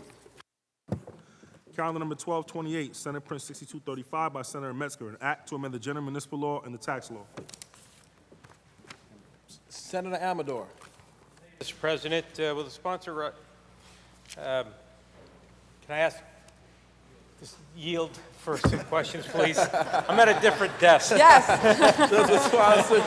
All messed up. The sponsor yields? Yes, Mr. President. The sponsor yields. Thank you. Through you, Mr. President, I represent part of Ulster County, and I know the sponsoring Senator Metzger represents parts of Ulster County. Senator Metzger, is there any home rule message with this legislation? There is no home rule, Mr. President. There is no home rule message. It's not constitutionally required, as we're not mandating anything. But there was a resolution passed by the Ulster County Legislature's Economic Development Committee, and this legislation is on the full legislature's agenda for their June 18th meeting. Through you, Mr. President. May I sponsor continue to yield? Does the sponsor yield? Sure. Sponsor yields. So the June 18th legislative meeting, is that to pass home rule, excuse me, home rule legislation for this bill? If this, yes, that's right. That's correct. Through you, Mr. President. Does the sponsor continue to yield? Does the sponsor yield? I could just correct that. It would be a resolution in support of this bill. Okay. Does the sponsor yield for another question? Yes. Sponsor yields. So then why would this body in this chamber today put forth this legislation before the actual adoption of the resolution of the county legislature?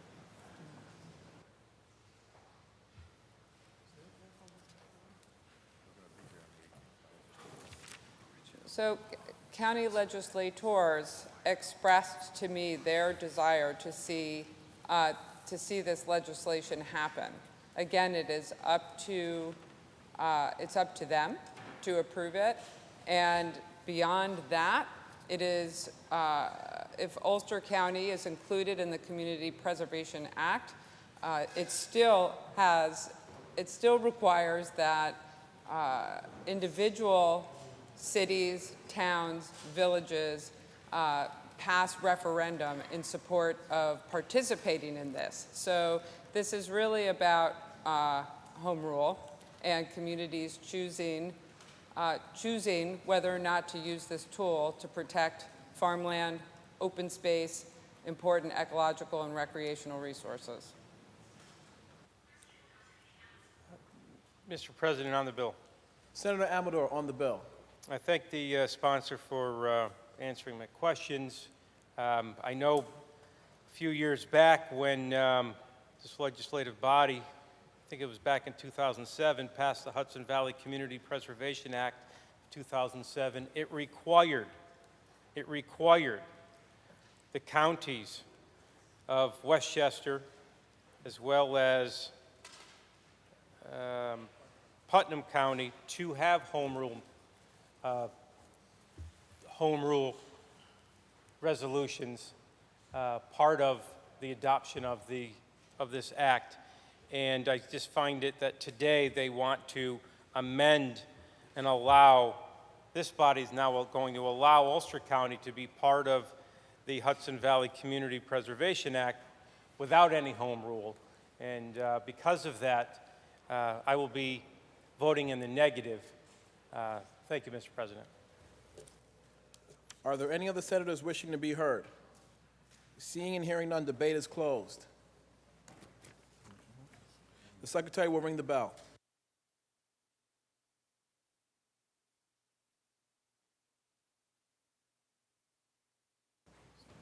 Mr. President, Senator without objection, Jannars. can we please restore this bill to the non-controversial calendar? Without objection, so ordered. Read the last section. Section 3, this act shall take effect immediately. Call the roll. Addabbo, Flanagan, Janoris, Kruger, Stewart, Cousins, Thomas.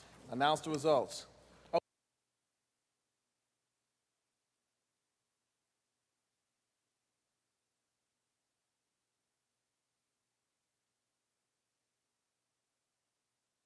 Stewart to explain his vote. I too represent a small portion of Ulster County, 4 towns in fact, and I am eagerly awaiting a formal expression from the Ulster County Legislature, whether it be a formal home rule request or a formal expression of support for this legislation. They'll be meeting next Tuesday on the 18th. Which would give us Wednesday to consider this legislation. I am voting no today, awaiting that formal expression of support from the Ulster County Legislature, which frankly has been the tradition in terms of other counties coming under the Hudson Valley Community Preservation Act of 2007. Senator Seward to be recorded in the negative. Senator Metzger to explain her vote. I'm very pleased to sponsor this legislation. That this was a decision of the previous majority to require this, but I just want to emphasize that there is not any constitutional requirement for that. And this is very important. I don't just represent Ulster County. I am from Ulster County. I live in Ulster County. I was a local government elected representative there and very active in the protection of open space along with elected representatives from many other communities in Ulster County. There is a great desire there to be able to protect their natural, recreational, and agricultural resources. There is a lot of pressure on those resources from development. This legislation expands the toolbox for communities to protect the resources that they have identified in their open space plans, in their comprehensive plans. This is about communities, empowering communities to do what they think is important. And I'm very pleased to support this legislation and its goals. I vote aye. Thank you very much. Senator Metzger to be recorded in the affirmative. Announce the results. Negative are Senators Akshar, Amador, Antonacci, Flanagan, Helming, Jacobs, Jordan, Lanza, Ort, Ranzenhofer, Robach, Sereno, Seward, and Skoufis. Also Senator Funky. Ayes 47, nays 15. The bill is passed. Senator Janaris, that completes the reading of today's calendar. Can we now take up the reading of the supplemental calendar, please? The Secretary will read. Calendar number 1280, Senate Print 183A by Senator Serrano, an act to amend the Parks, Recreation, and Historic Preservation Law. Read the last section. Section 2, this act shall take effect immediately. Call the roll. Adabo, Flanagan, Janoris, Kruger, Stewart, Cousins, Thomas. Announce the results. Ayes 62. The bill is passed. Calendar number 1281, Senate Print 849 by Senator Benjamin, an act to amend the Criminal Procedure Law. Read the last section. Section 2, this act shall take effect immediately. Call the roll. Adabo, Flanagan, Janoris, Kruger, Stewart, Cousins, Thomas. Announce the results. Ayes 62. The bill is passed. Calendar number 1282, Senate Print 1405 by Senator Carlucci, an act to amend the General Business Law. Read the last section. Section 3, this act shall take effect on the 180th day after it shall become a law. Call the roll. Adabo, Flanagan, Janoris, Kruger, Stewart, Cousins, Thomas. Senator Carlucci to explain his vote. Thank you, Mr. President. This legislation we call the Storm Chasers Bill, and really we've seen this throughout the state, but really I saw it firsthand after Hurricane Sandy, where you have these unscrupulous contractors that'll come in and use high-pressure tactics to try to get someone to put a down payment to get their roof repaired. And often what these contractors will do is mislead the homeowner into thinking that their homeowner's insurance will cover it. And we've seen people get into trouble with this with their insurance companies, but most importantly, we've seen these contractors take a down payment and do nothing and just leave town, or take a down payment, start some work, never finish it, and the homeowner is left holding the bag. This legislation will go further in protecting homeowners and making sure that we hold these contractors accountable and make sure that we can have the appropriate people, the licensed contractors, doing the work, particularly after these storms when people are in most need. So I'll be supporting this legislation, and I want to thank my colleagues for doing the same. Thank you, Mr. President. Senator Carlucci to be recorded in the affirmative. Announce the results. In relation to calendar 1282, those senators voted in the negative are Senators Amador, Helming, Ranzenhofer, and Sereno. Ayes 58, nays 4. The bill is passed. Calendar number 1283, Senate Print 1640 by Senator Brooks, an act to amend the navigation law. Read the last section. Section 2, this act will take effect on the 180th day after it shall become a law. Call the roll. Adabo, Flanagan, Janoris, Kruger, Stewart, Cousins, Thomas. Announce the results. Ayes 62. The bill is passed. Calendar number 1284, Senate Print 1678 by Senator Skoufis, an act to amend the insurance law. Read the last section. Section 2, this act shall take effect immediately. Call the roll. Adabo, Flanagan, Janoris, Kruger, Stewart, Cousins, Thomas. Announce the results. Ayes 62. The bill is passed. Calendar number 1285, Senate Print 1687 by Senator Brooks, an act to establish a residential real property tax relief for public education task force. Laid aside. Calendar number 1286, Senate Print 1866B by Senator Breslin, an act to amend the retirement and social security law. Read the last section. Section 2, this act shall take effect immediately. Call the roll. Adabo, Flanagan, Janoris, Kruger, Stewart, Cousins, Thomas. Announce the results. Ayes 62. The bill is passed. Calendar number 1288, Senate Print 2201 by Senator Bailey, an act to amend the election law. Read the last section. Section 2, this act shall take effect January 1st, 2020. Call the roll. Adabo, Flanagan, Janoris, Kruger, Stewart, Cousins, Thomas.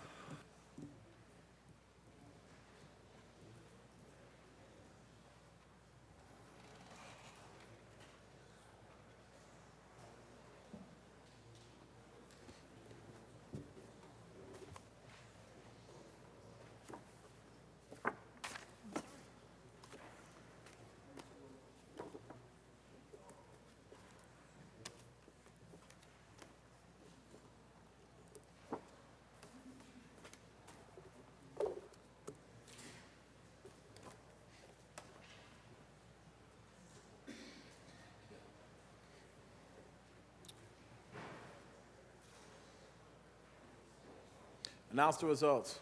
In relation to calendar number 1288, those senators voted in the negative are Senators Akshar, Amador, Antonacci, Boyle, Flanagan, Funky, Gallivan, Griffo, Helming, Jacobs, Jordan, Lanza, Laval, Little, O'Mara, Ranzenhofer, Ritchie, Robot, Sereno, Seward, and Tedesco.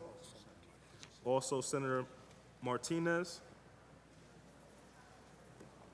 Ayes 40, nays 22. The bill is passed.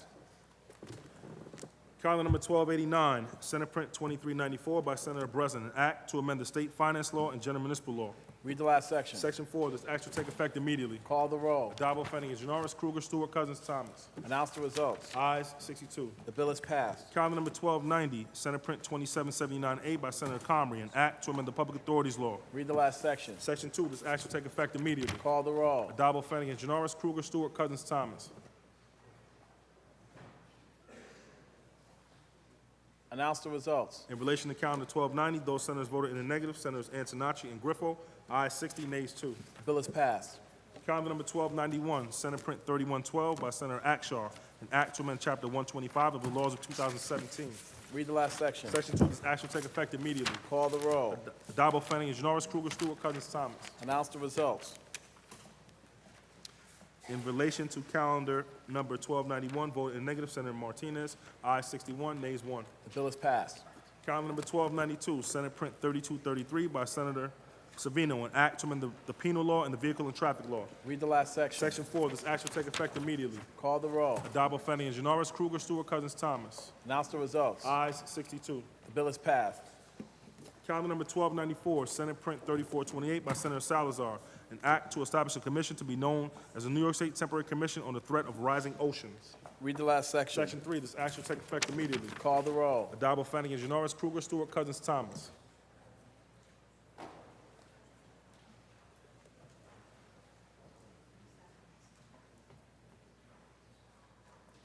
Announce the results.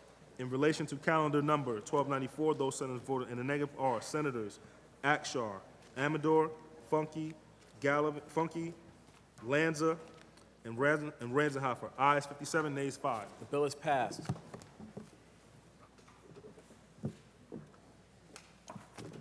Calendar number 1295, Senate Print 3447 by Senator Stavisky, an act to amend the election law and the education law. Read the last section. Section 3, this act will take effect on the 1st of December.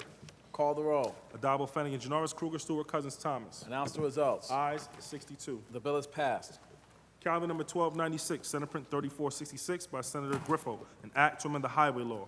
There's a home rule message at the desk. Read the last section. Section 4, this act will take effect immediately. Call the roll. Adabo, Flanagan, Janoris, Kruger, Stewart, Cousins, Thomas. Announce the results. Ayes 62. The bill is passed.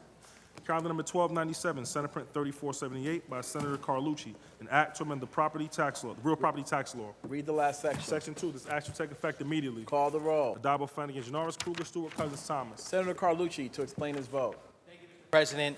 First, I want to thank our chair of the Investigations Committee, Senator Skoufis, for having a hearing a few weeks ago in Newburgh on the topic of code enforcement, and we're in the investigations that are going on relating to that. And when we talk about code enforcement, this has been a big, big problem in Rockland County and throughout the state, but particularly with the issue where you have these building code violations, where we're not just talking cosmetics, we're talking about a structural issue that could threaten the life of a first responder and the life of someone that's living in that dwelling.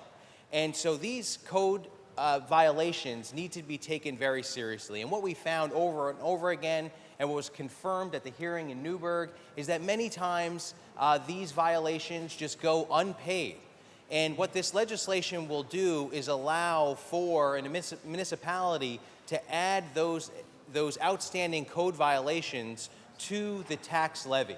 So we all know that in collecting property taxes, the locality has many more resources at their disposal. The law backs it up, and that's what this legislation will do, to say, hey, a code violation is serious, it has to be dealt with, and we're giving the tools to the local municipality to do that.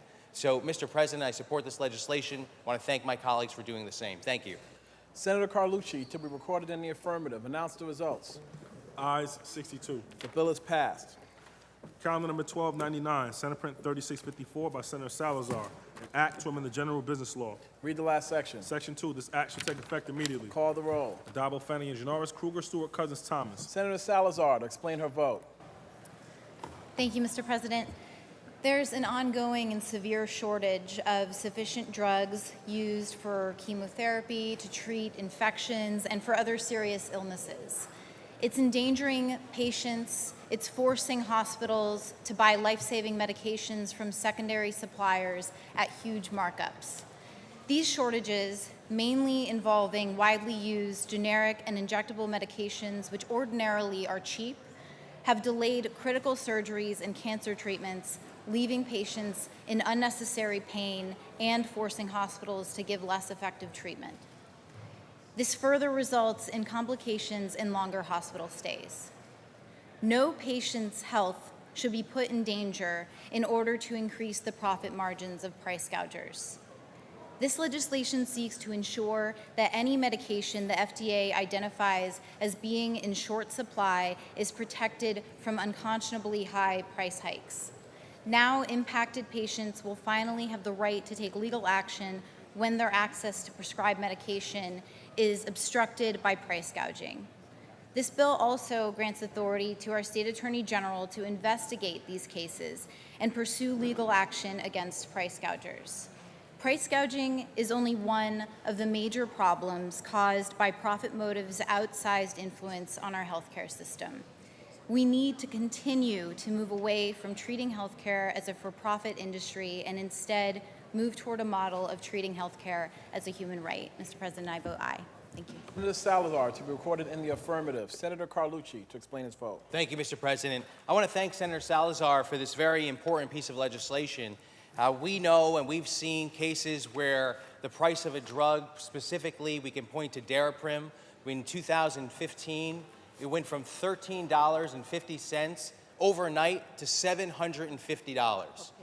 This is a drug that would be included in the about 100 drugs that the FDA has said are in short supply, are in demand. If it looks like price gouging, it feels like price gouging, it smells like price gouging, it's probably price gouging. But right now in the United States and in New York State, we have no ability to go after these unscrupulous manufacturers of pharmaceutical drugs when they're expanding the price dramatically. And we see that case over and over again. This will give us the tools to bring these cases forward, hold drug manufacturers accountable, and make sure that people can afford these life-saving drugs. I know all of us have had situations where people come into our office and they're desperate because they're talking about a situation where they have to decide between food or prescription drugs, paying the rent or prescription drugs, cutting the pills in half to make it last, or being out on the street. That should not be the case in 2019 in the state of New York, and we cannot allow this behavior to continue. So I think this is an extremely important piece of legislation. I think it's a first step. As was said, this is only going after the drugs that are on the list put out by the FDA that are in short supply. I think we should pass this legislation and then work to go further to make sure that no price manipulation, no price gouging will happen on any pharmaceutical drugs in New York State. We know the federal government is not going to act on this, so it's essential that we do this. We get this legislation on the governor's desk, and he signs it into law to protect consumers throughout the state of New York. Thank you, Mr. President. Senator Carlucci, to be recorded in the affirmative. Announce the results. In relation to calendar 1299, voted in the negative, Senator Flanagan. Ayes 61, nays 1. The bill is passed. Calendar number 1300, Senate Print 3813 by Senator Kaplan, an act to amend the retirement and Social Security law. There is a home rule message at the desk. Read the last section. Section 4, this act shall take effect immediately. Call the roll. Addabbo, Flanagan, Janoris, Kruger, Stewart, Cousins, Thomas. Announce the results. Ayes 62. The bill is passed. Calendar number 1301, Senate Print 3874A by Senator Mayer, an act to amend the vehicle and traffic law. Read the last section. Section 8, this act shall take effect on the 180th day after it shall become a law. Call the roll. Addabbo, Flanagan, Janoris, Kruger, Stewart, Cousins, Thomas. Announce the results. Ayes 62. The bill is passed. Calendar number 1302, Senate Print 3875 by Senator Mayer, an act to amend the education law. Read the last section. Section 2, this act shall take effect immediately. Call the roll. Addabbo, Flanagan, Janoris, Kruger, Stewart, Cousins, Thomas. Announce the results. Ayes 62. The bill is passed. Calendar number 1303, Senate Print 3929 by Senator Seward, an act to amend the vehicle and traffic law. Read the last section. Section 2, this act shall take effect on the 90th day after it shall become a law. Call the roll. Addabbo, Flanagan, Janoris, Kruger, Stewart, Cousins, Thomas. Announce the results. Ayes 62. The bill is passed. Calendar number 1304, Senate Print 3959C by Senator Brooks, an act to amend the agriculture and markets law. Read the last section. Section 3, this act shall take effect on the 180th day after it shall become a law. Call the roll. Addabbo, Flanagan, Janoris, Kruger, Stewart, Cousins, Thomas. Announce the results. Ayes 62. The bill is passed. Calendar number 1305, Senate Print 3965 by Senator Kennedy, an act to amend the vehicle and traffic law. Read the last section. Section 3, this act shall take effect on the 180th day after it shall become a law. Call the roll. Addabbo, Flanagan, Janoris, Kruger, Stewart, Cousins, Thomas. Announce the results. Ayes 62. The bill is passed. There's a substitution at the desk. The secretary will read. Senator Liu moves to discharge from the Committee on Health, Assembly Bill number 230 and substituted for the identical Senate Bill 4119, third reading calendar 1306. Substitution so ordered. The secretary will read. Calendar number 1306, Assembly number 230 by Assemblymember Braunstein, an act to amend the public health law. Read the last section. Section 2, this act shall take effect on the 180th day after it shall become a law. Call the roll. Addabbo, Flanagan, Janoris, Kruger, Stewart, Cousins, Thomas. Announce the results. Ayes 62. The bill is passed. Calendar number 1307, Senate Print 4171A by Senator Martinez, an act to amend the penal law. Read the last section. Section 2, this act will take effect immediately. Call the roll. Addabbo, Flanagan, Janoris, Kruger, Stewart, Cousins, Thomas. Announce the results. Ayes 62. The bill is passed. Calendar number 1308, Senate Print 4229A by Senator Breslin, an act to amend the social services law. Read the last section. Section 4, this act will take effect on the 90th day after it shall become a law. Call the roll. Addabbo, Flanagan, Janoris, Kruger, Stewart, Cousins, Thomas. Senator Serino to explain her vote. Thank you, Mr. President. I rise to support this bill and to thank the sponsor, but also to again urge this body to pass a bill that I carry that would close a dangerous loophole in our law that leaves far too many children vulnerable to abuse. Senator Breslin's bill would provide law enforcement with access to CPS, Child Protective Services, records that they need to better protect our children. It's my understanding that this bill was spurred by child abduction cases and that this bill would give law enforcement access to the records that could lead them to suspects seeking to harm a child. However, because of the dangerous loophole in our law, many cases of abuse are not being reported to begin with. My bill, S1257, would close this dangerous loophole by requiring anyone over the age of 18 working with children to report cases of abuse directly to law enforcement. The legislation would be an important complement to the bill we are passing here today, and if we really want to strengthen our system to better protect children, I'm urging this body again to pass this measure and close this loophole. Thank you. I vote aye. Senator Serino to be recorded in the affirmative. Announce the results. Ayes 62. The bill is passed. Calendar number 1309, Senate Print 4256 by Senator Carlucci, an act to amend the Family Court Act. Read the last section. Section 2, this act shall take effect immediately. Call the roll. Adabo, Fanning, and Janoris, Kruger, Stewart, Cousins, Thomas. Senator Carlucci to explain his vote. Legislation is common sense, and it was great that we had Harvey Wiesenberg here earlier today, a champion for people with developmental disabilities. What this legislation simply does is it amends the Family Court Act to allow for a parent to petition the court to require that child support continues past the age of 21 for a child with developmental disabilities. The reality is that things don't change, unfortunately, for a child with developmental disabilities just because you hit that magic number of 21 years of age. The reality is that if that child still requires all those supports and those resources, then child support needs to continue. We need to allow for a single parent who's taking care of a developmentally disabled child to have that same protection. And simply this legislation would require or allow for the family court to accept that petition and take into consideration the fact that this child is not independent at the age of 21. If the child is living on their own, does not require the same supports that they did at the age of 20 or 19 or 17, and they are independent, then they wouldn't have no need to petition the court and continue to receive child support. This is common sense. Let's allow those single parents that are raising a child with disabilities to continue to receive that child support that they need to live a quality, productive life. Thank you, Mr. President. Senator Carlucci to be recorded in the affirmative. Senator Jacobs to explain his vote. Mr. President, I just wanted to rise and commend the sponsor of this bill. I've just seen it today. It's a bill that just struck me that made an immense amount of sense. And coming into contact with parents that have older children that are single parents or divorced, the immense amount of time to care for them and cost that is associated. And the sponsor is absolutely correct. That does not end at age 21. Also, the fact is that our state has fallen on its obligation to provide housing for adult disabled who need that assistance. We have a lot of aging parents who are trying to get housing, appropriate housing for these people, yet the state is not coming through. So again, they continue to reside at the parent's house. So again, it seems like a step in absolutely the right direction, and I commend the sponsor for his initiative on this. Senator Jacobs to be recorded in the affirmative. Announce the results. Ayes 62. The bill is passed. Calendar number 1310, Senate Print 4278 by Senator Skoufis, an act to amend the correction law.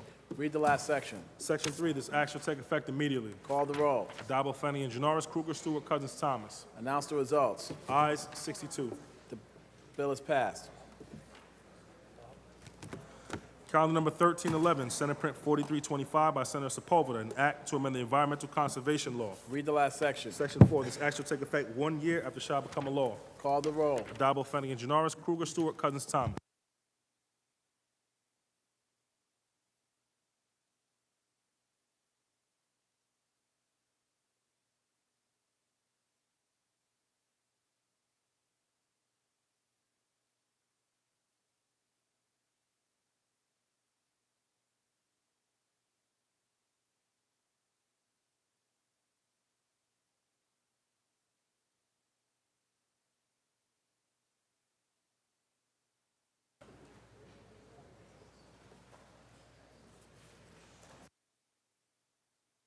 In relation to calendar number 1311, those senators voted in the negative are Senators Akshar, Amador, Antonacci, Funke, Gallivan, Griffo, Jacobs, Jordan, O'Mara, Ort, Ranzenhofer, Ritchie, and Seward. Ayes 49, nays 13.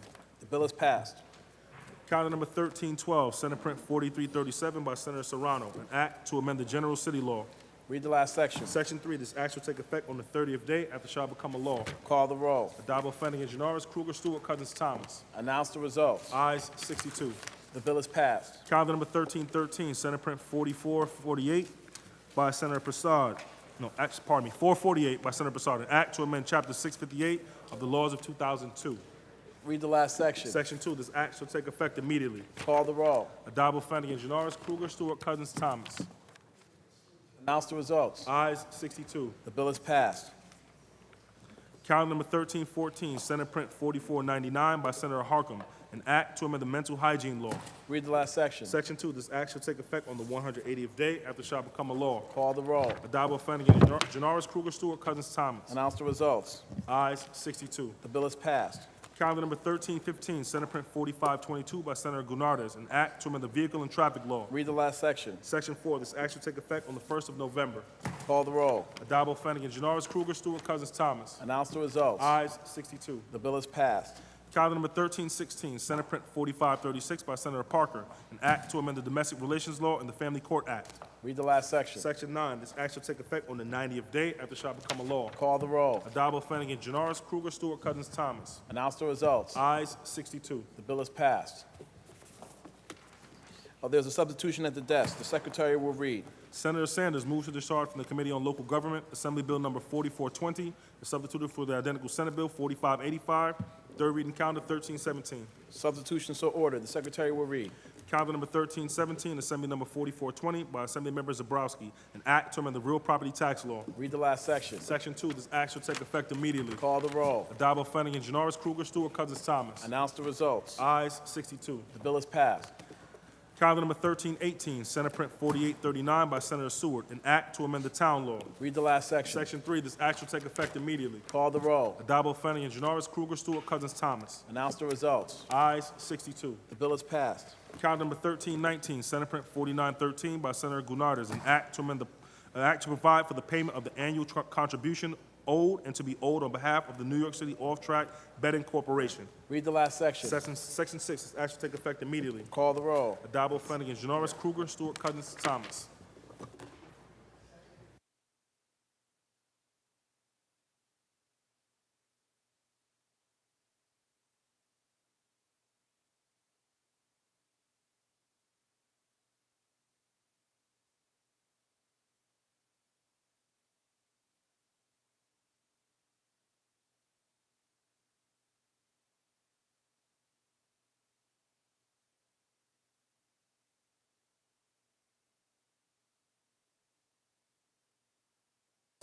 In relation to Calendar 1319, those senators voted in the negative are Senators Antonacci, Flanagan, Griffo, Helming, Jacobs, Jordan, Laval, O'Mara, Ranzenhofer, Sereno, Seward, and Tedesco. Ayes 50, nays 12. The bill is passed. Calendar number 1320, Senate Print 4931 by Senator Sanders, an act to amend the banking law. Read the last section. Section 2, this act shall take effect on the 120th day after it shall become a law. Call the roll. Addabbo, Flanagan, Janoris, Kruger, Stewart, Cousins, Thomas. Announce the results. Ayes 62. The bill is passed. Calendar 1321 is high and will be laid aside for the day.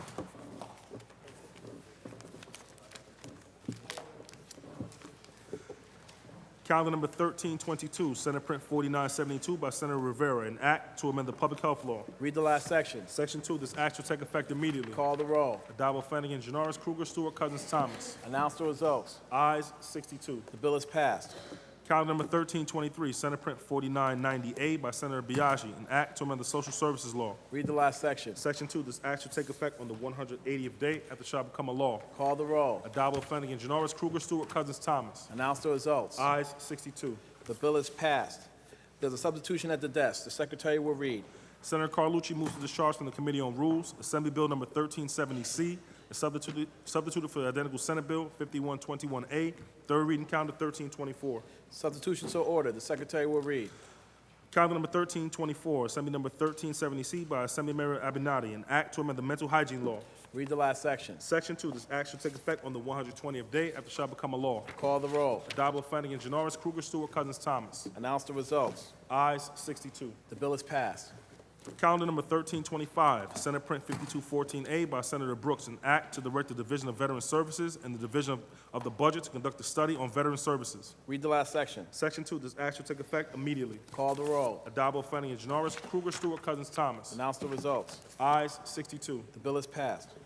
Calendar number 1326, Senate Print 5480 by Senator Rivera, an act to amend the public health law. Read the last section. Section 2, this act shall take effect immediately. Call the roll. Adabo, Fenning, Janoris, Kruger, Stewart, Cousins, Thomas. Announce the results. Ayes 62. The bill is passed.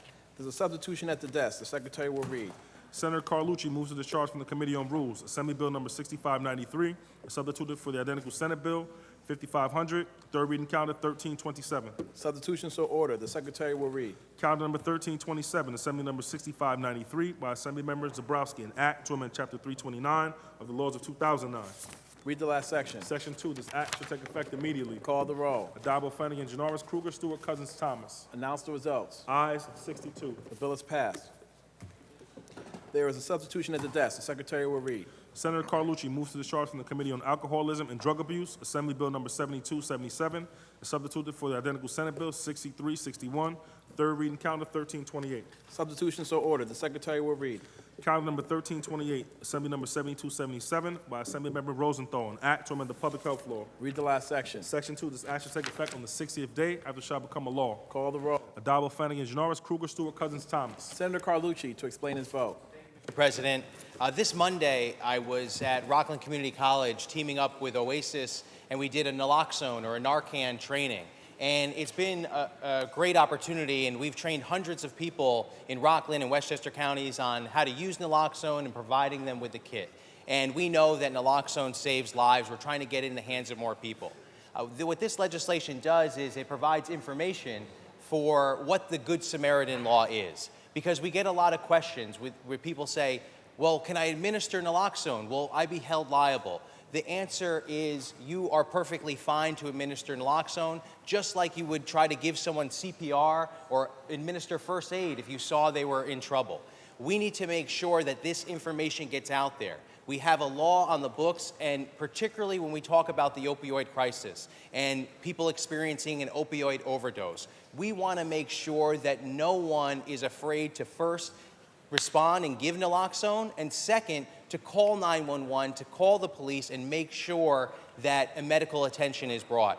I want to thank Senator Jacobs for really bringing my attention to this legislation and bringing it forward, because that night on Monday when we spoke about the Good Samaritan law is where I got the most questions. And a lot of New Yorkers just don't know that they can call 911, the police could respond, and even if there is drug paraphernalia and drugs there present, that no one will be held responsible and arrested. We need to make sure that that message gets out. We need to make sure we're ending the stigma and we're getting medical attention when it's needed. So I believe this legislation will go a long way. I want to thank my colleagues for supporting it, and I'll be voting in the affirmative. Thank you, Mr. President. Senator Carlucci to be recorded in the affirmative. Senator Jacobs to explain his vote. Thank you, Mr. President.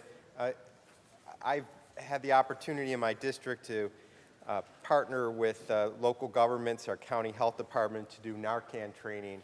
And in the town of Tonawanda, we had training in my district, and a woman came up to me 2 weeks after that training and said, I just wanted to tell you that I came to that training that you had at the local fire department.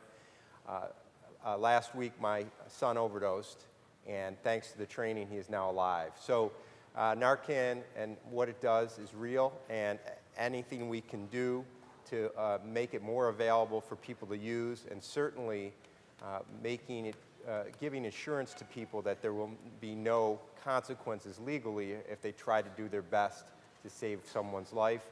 This piece of legislation I've carried for some time. Senator Carlucci approached me to partner up on this. I appreciate that, to get this over the finish line. Additionally, Senator Carlucci approached me to partner on this legislation, and I was just so happy finally to allow him to pass a piece of legislation because it's so rare. Senator Jacobs to be recorded in the affirmative. Announce the results. Ayes 62. The bill is passed. Calendar number 1329, Senate Print 6397 by Senator Carlucci, an act to amend the public health law and the insurance law. Read the last section. Section 3, this act shall take effect on the 120th day and shall become a law. Call the roll. Adabo, Fenning, Janaris, Kruger, Stewart, Cousins, Thomas. Announce the results. Ayes 62. The bill is passed. Senator Janaris, that completes the reading of the supplemental calendar. Can we now take up the controversial calendar, please? The secretary will ring the bell. The secretary will read. Calendar number 1285, Senate Print 1687 by Senator Brooks, an act to establish a residential real property tax relief for public education task force. Senator Griffo, why do you rise? Mr. President, I believe there's an amendment at the desk. I would waive the reading of that amendment and ask that Senator Antonacci be recognized to speak on that amendment. Thank you, Senator Griffo. Upon review of the amendment in accordance with Rule 6, Section 4B, I rule it non-germane and out of order at this time. You have that memorized. I do. Mr. President, accordingly, I would appeal respectfully that ruling and ask that Senator Antonacci be called upon to be heard on that appeal. The appeal has been made and recognized, and Senator Antonacci may be heard. Thank you, Mr. President. This amendment is germane because both the amendment and the bill in chief deal with the same subject, the crushing burden of property taxes in New York State. The difference is this amendment contains the immediate cure, the restoration of the property tax relief checks my colleagues on the other side of the aisle let lapse in the budget they voted for. It is preposterous to create yet another task force this session.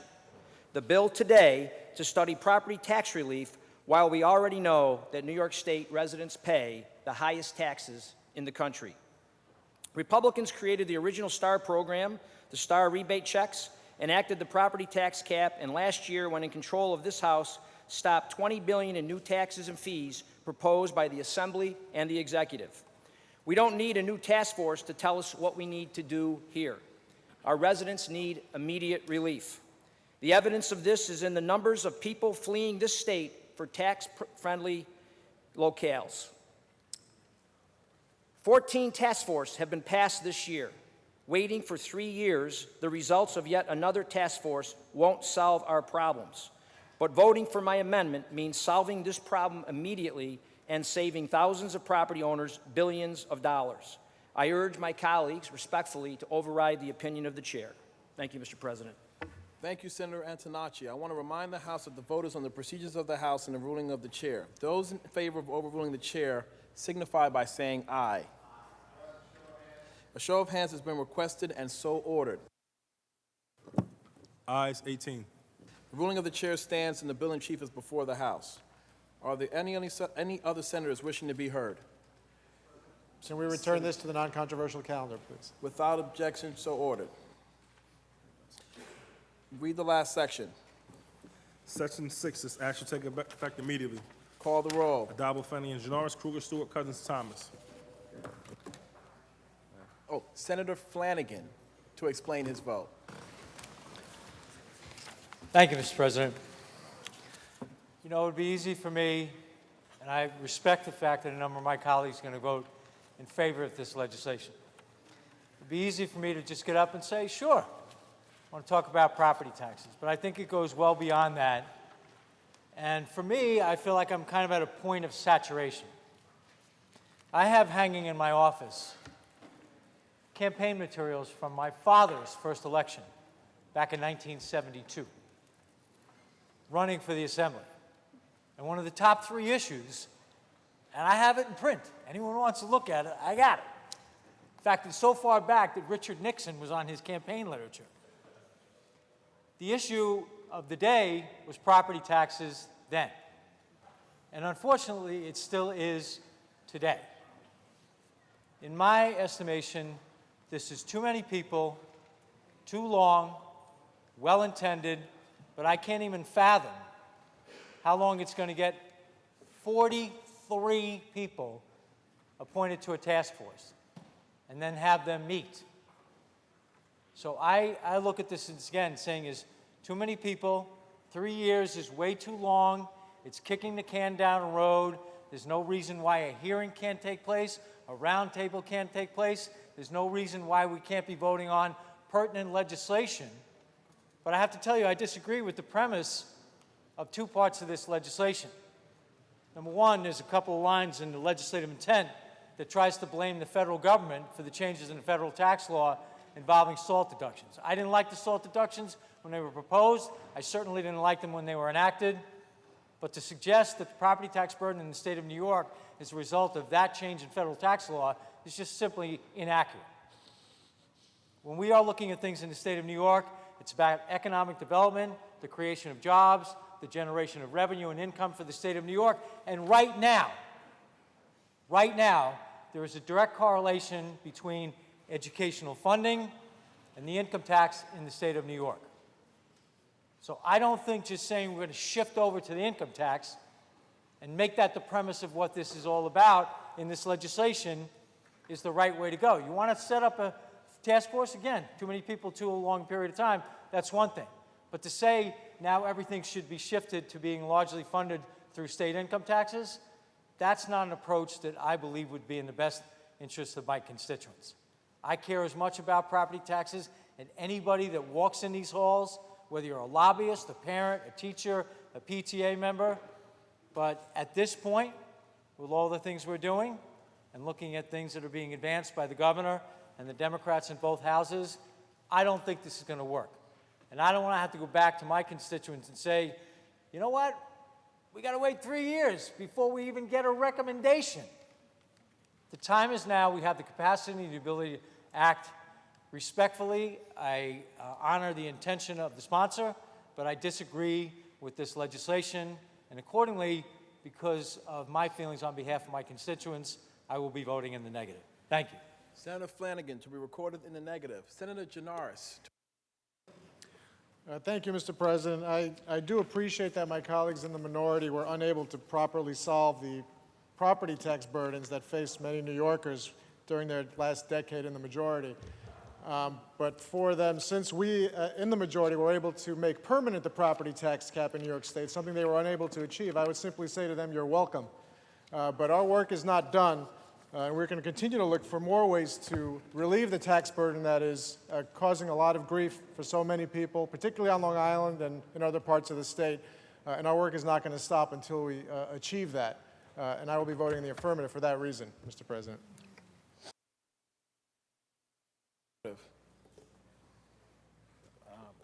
Senator Laval to explain his vote. Thank you, Mr. President.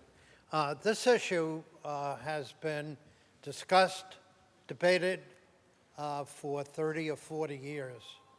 So much so that a number of years ago, a very distinguished researcher from Stony Brook, Dr. Lee Koppelman, did a study on whether we gained anything by going to the income tax.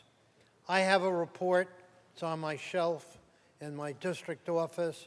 We'll make a copy and send it to you, Senator Brooks, so you won't have to wait any longer than a couple of days to get a copy of what one research report showed.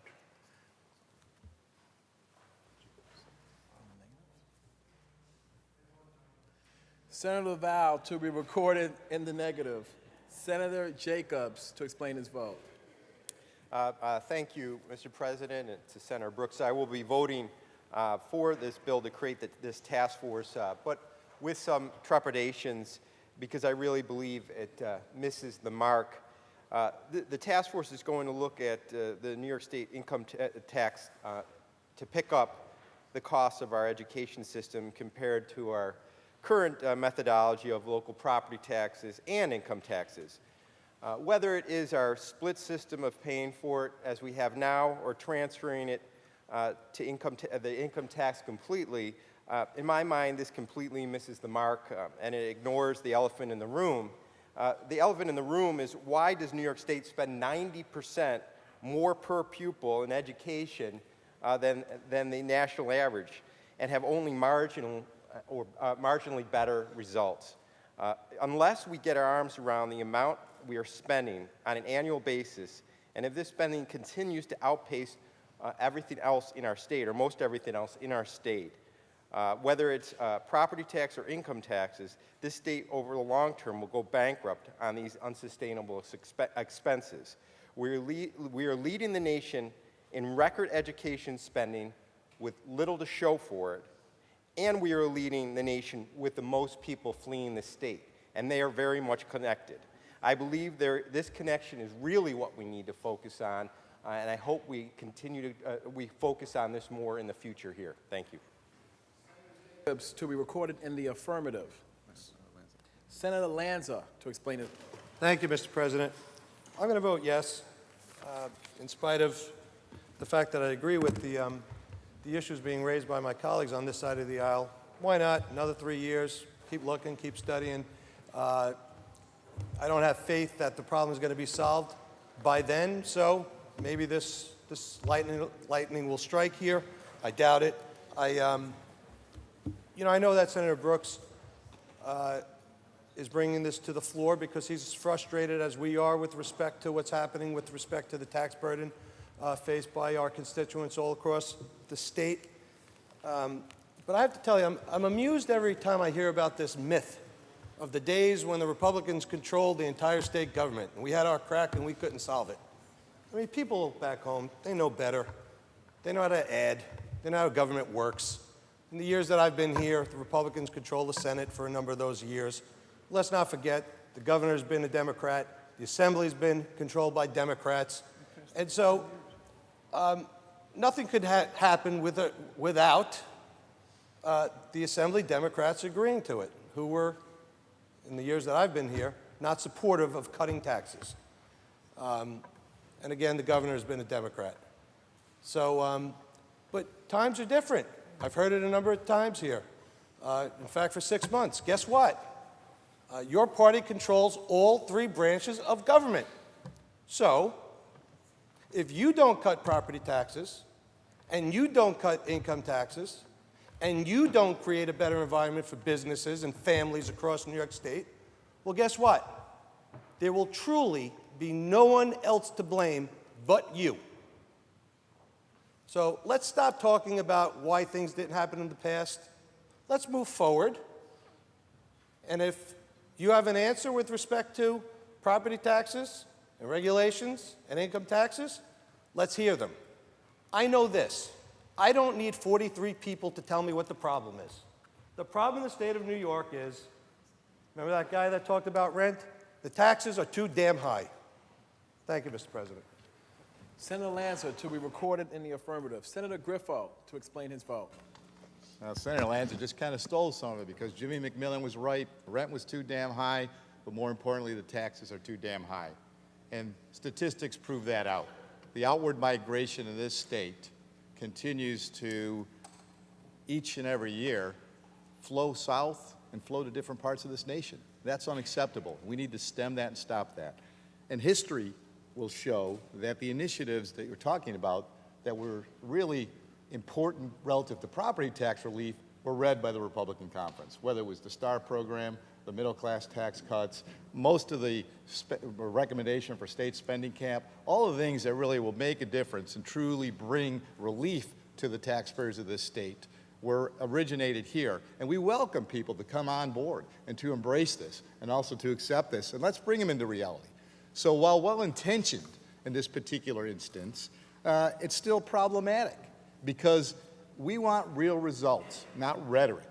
We can do this with committees of the legislature, not wait 3 years. The people of this state are leaving. Statistics prove it. The census accentuates that. So it's imperative right now that we take actions because studies aren't going to make a difference. Real action and results will make that difference. So I think right now, from my perspective, let's cut the rhetoric and let's really produce results. Let's not wait 3 years. So while this is well-intentioned, and I love to hear perspective and opinions, I want to see something done to stem this erosion. And this conference has proposed a number of things. We welcome even new ideas that will bring real relief to the taxpayers of this city and state so that we are not leading the nation in an exodus of population. So I will vote no. Senator Griffo to be recorded in the negative. Senator Orr to explain his vote. I'll add my voice to the chorus. You know, I'm going to support this, like many of my colleagues. I mean, it's a task force, right? We've voted on, I don't know how many task forces. It's like the task force agenda. We voted on task force for cricket, task force for suicide prevention. We have a task force on task forces, probably. So I'll support it. What's one more? And I think the point, if it results in a better formula for our schools, I happen to represent a lot of rural, poor school districts who probably will always be rural, poor school districts because their property tax base is poor. So if this results in some better funding formula, if this results in lower property taxes, that would be fantastic.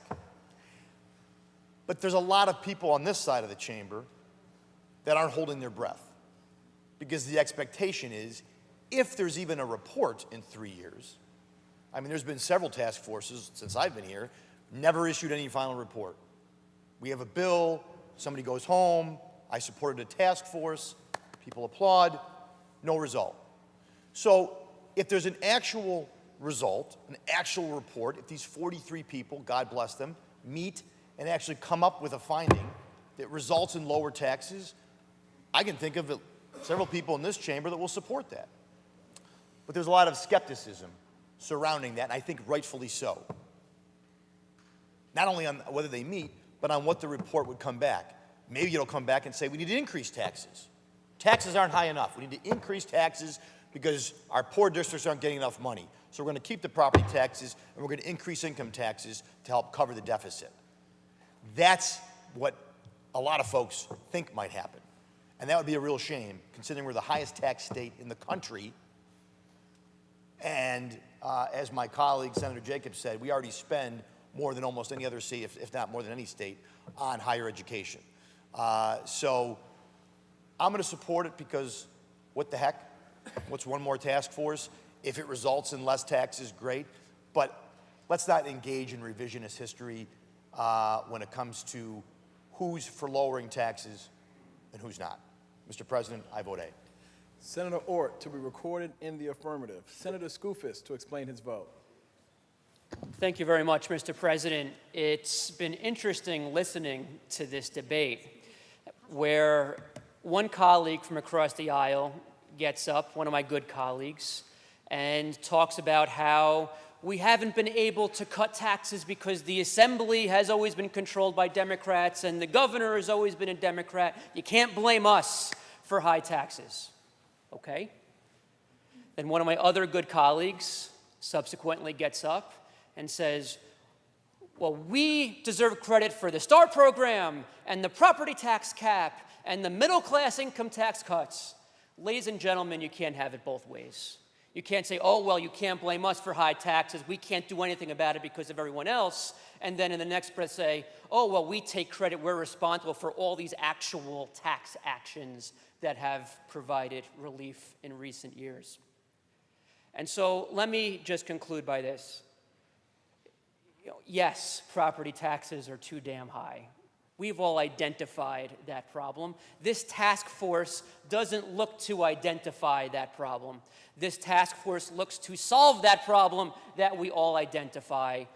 And so I thank the sponsor, Senator Brooks. And just like a couple of weeks ago, we took the action of finally having a hearing about how we can find a better way to fund our schools, something that this chamber has never done before. We're now taking another small step, admittedly, but at least a step forward. I vote aye. Thank you. Senator Skoufis to be recorded in the affirmative. Senator Robach to explain his vote. My mind and everything. I was going to vote yes. I'm now going to vote no. But I do think it is important that we talk about this because this is what people where I live talk about the most. Taxes. And I agree with Senator Griffo. People are voting with their feet. Whether you live in New York City or you live in upstate New York, people leaving the state should be a concern to everyone. And people do. Senator Skoufis, you were in the Assembly. You know we negotiate budgets. We give up spending so we can try and help taxpayers. That's the truth. Did you vote for the budget? I think you did. We voted no because we didn't want to do $1 billion in new taxes and fees. So it's not rhetoric. It's trying to be responsive to the people we represent.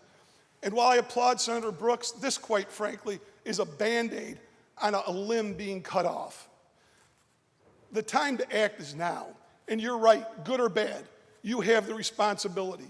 What I could pledge to you is if you put something out that will cut taxes, I can almost guarantee you that everybody on this side of the aisle will vote for it because it's what taxpayers where we live are desperately crying for. Not rhetoric, not studies, not groups of political people being appointed to do it, but to take some action just once, maybe cut taxes. And you know what? The only time we did it was when the governor and the Senate was Republican and only the Assembly was Democratic. That's the truth. That's the facts. So let's get real. Thank you for your efforts, Senator Brooks, but we got to do better. We got to do more. I'm voting no. Senator Robach to be recorded in the negative. Senator Jackson to explain his vote. Thank you, Mr. President. My colleagues, I rise to comment. I'm listening to what is being said. And even though I'm on this side of the aisle, because I'm way over here and all of you in front of me, so when you say this side of the aisle, are you speaking for me also? Because I'm a Democrat from New York City. And we're talking about a task force. And I sure hope when this task force to talk about tax relief for public education task force, when it's established, I hope and pray that it comes back with good results from good research and analysis in 3 years. And I think we all would hope and expect that. And some of you have said, and I know because I extended one, I guess, task force for 2 more years, and it didn't do anything, and no members had any meetings for 2 years. So I agree, to establish task force and do nothing is not good at all. But I do say to all of you that I've been to districts in this state when it comes to education. Many of you know my involvement in education. And sometimes you have to go the full distance to get the results that you need. And the state of New York owes our children $4 billion right now. And our attorney, Michael Rebell, and others are litigating that case. Because quite frankly, if we want our state to be the Empire State, and we want our children to get a good education so they can get a good job, whether it's here in New York State or via the internet to earn money to support their family, we're going to have to make sure they get a good education. So if the task force comes up with a recommendation to improve the situation, I support it wholeheartedly.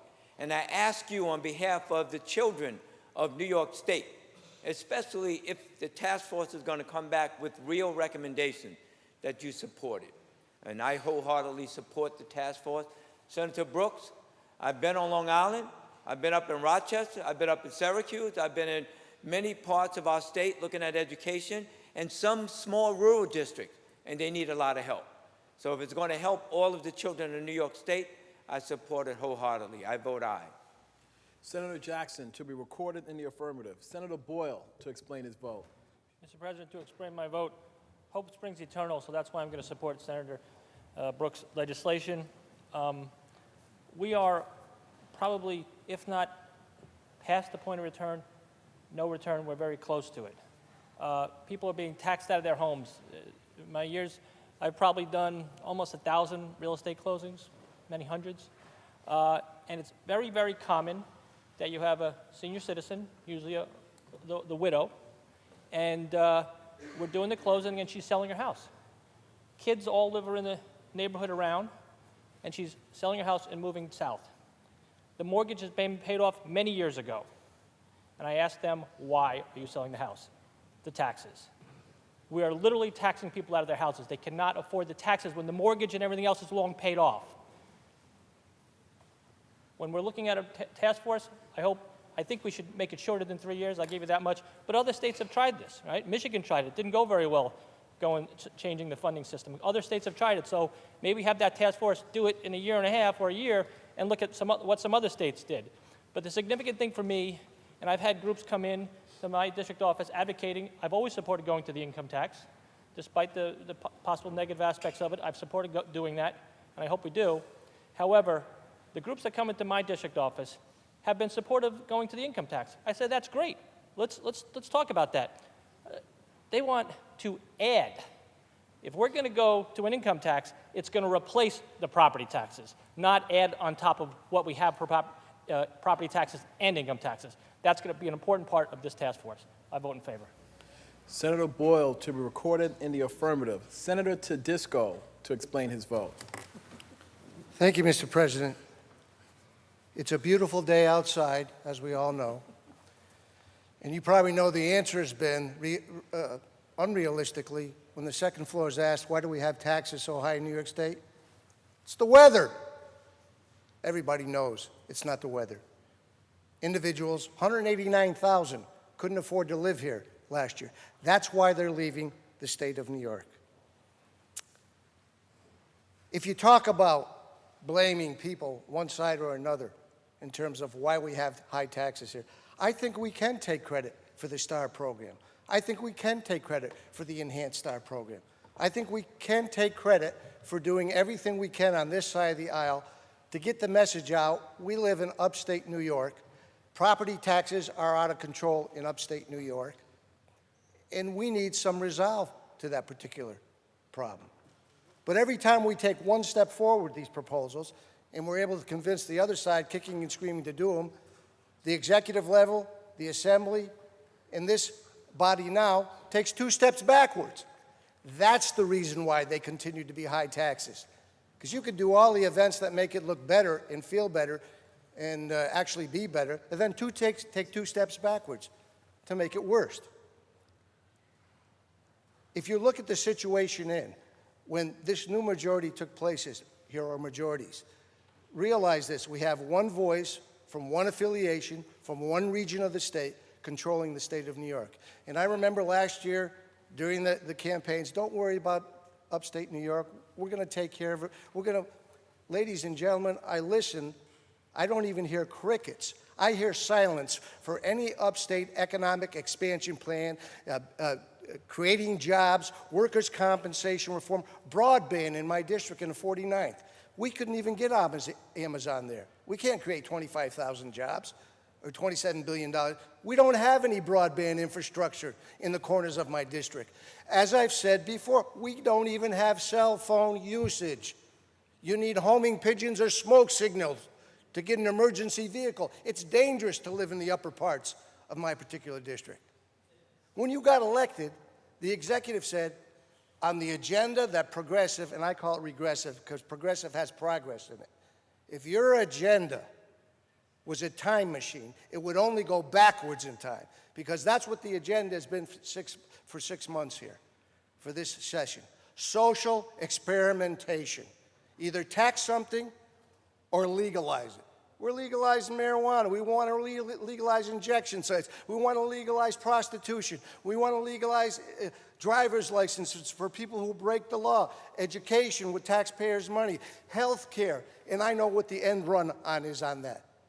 Because if you give them everything else, you know what? They deserve to decide on their elected officials in their government. We're going to have to give them voters' rights. The Business Council was wrong. They were playing the short-term game. The short-term game is, yeah, they'll create some low-level jobs. The long-term game is when you get them elected, they're going to vote for that regressive, radical, liberal agenda that's gotten us to the point where 200,000 people left the state of New York last year, 1 million over the last 8 years. There'll be 500,000 who left after we're done with this agenda this particular year. Think about it. We're #1 in taxes overall, or 2. We're in the top 5 at least. We're #1 in Tax Freedom Day in New York State. We got there finally. We were #2. Connecticut and Massachusetts, or New Jersey were tied, I believe. Do you know, I think it's at least at the end of May or June, for those people who are watching, the taxpayers, you're #1 in Tax Freedom Day in New York State. For 5.5 to 6 months, all of your money goes to government, local, state, and federal. You only take $1 home the end of May or June. $1 to pay your mortgage, $1 to pay your kids' college tuition, $1 to buy a vehicle to get to work. That's what tax freedom represents. Well, socialization will make it 12 months. Why don't we just give all their money for all 12 months and you dole it out like we want to do with rent control when that comes up, what AOC wants to do, the cows, they can't do their business, the planes can't fly. It's not going to work. Senator Disco. It's never going to be socialization vote? in New York State. Senator Disco, how do you vote? I'm going to vote yes on this for the reason that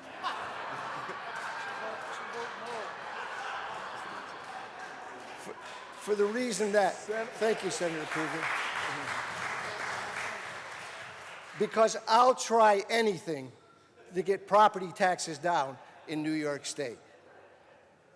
But what you've got us to with your agenda is causing us to have a lot of loss in population, a lot of loss in economic development. And here's the last point I want to make. Millennials, the last research that came out, 35 years of age or younger who make over $100,000. 5,500 of them have left the state of New York. Number one in millennials leaving since this agenda took place earlier in January of all the states in the nation. Senator Disco, Thank you. recorded in Thank the you, Mr. affirmative. President. Senator Savino to explain her vote. Thank you, Mr. President. And as entertaining as that was, I've been here pretty long now. I've been here through Republican governors, Democratic governors, some have left, multiple sides of the aisle. And so here's what I recall, because we've been through many task forces trying to figure out how to solve this problem. And the interesting thing about being an elected official in New York State is, on the one hand, we like to brag about the amount of spending we do on programs. When we go to our school districts, we like to brag that we are, as a state, we spend more per pupil than any state in the country. That's what we say. And then in other rooms, we complain about that because we say our taxes are too high. We make those decisions here in this room. Nobody else did that. We make those decisions here in this room, aided and abetted by our local governments that make those decisions as well. We've tried over the years efforts to reduce spending at the local level. We have 700 school districts, right? One of them has only 5 students in it, but they still have a superintendent that earns $365,000 a year. Makes no sense to me, but that's what local government does. We've tried to reduce the size of local government. We've tried to incentivize that. They refuse to do it. I remember when Senator Saland was here, and he was chair of the Education Committee, he convened a blue ribbon panel to study how to reduce education spending, school property taxes, and he came back, after a task force, with some recommendations. And number one on the list was local income tax. Promptly took that study, put it in a desk drawer somewhere. No one has ever seen it since. It's not that complicated to figure this out. What it takes is the political will to go back to our local districts and tell them that if they want us to reduce our overall spending, they have to reduce their overall spending. And none of us want to do that. Because we like what we spend the money on. We just don't like the way we raise the money. So if we want to be senators, let's be supportive of each other's efforts to try and find solutions to these problems, because we want to be able to say that we spend more money per pupil than any state in the country and get a good result out of it. We provide health care to people better than any other state in the country, and we should be proud of that, but it costs money.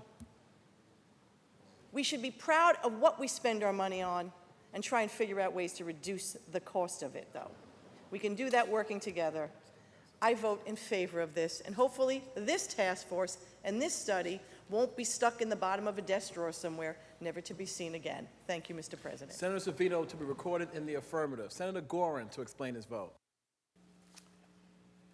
Thank you, Mr. President. Well, I've been here for almost 6 months now, and I've been listening to a lot of these arguments on both sides, and I think to a large extent, many of us are saying the same thing on both sides of the aisle.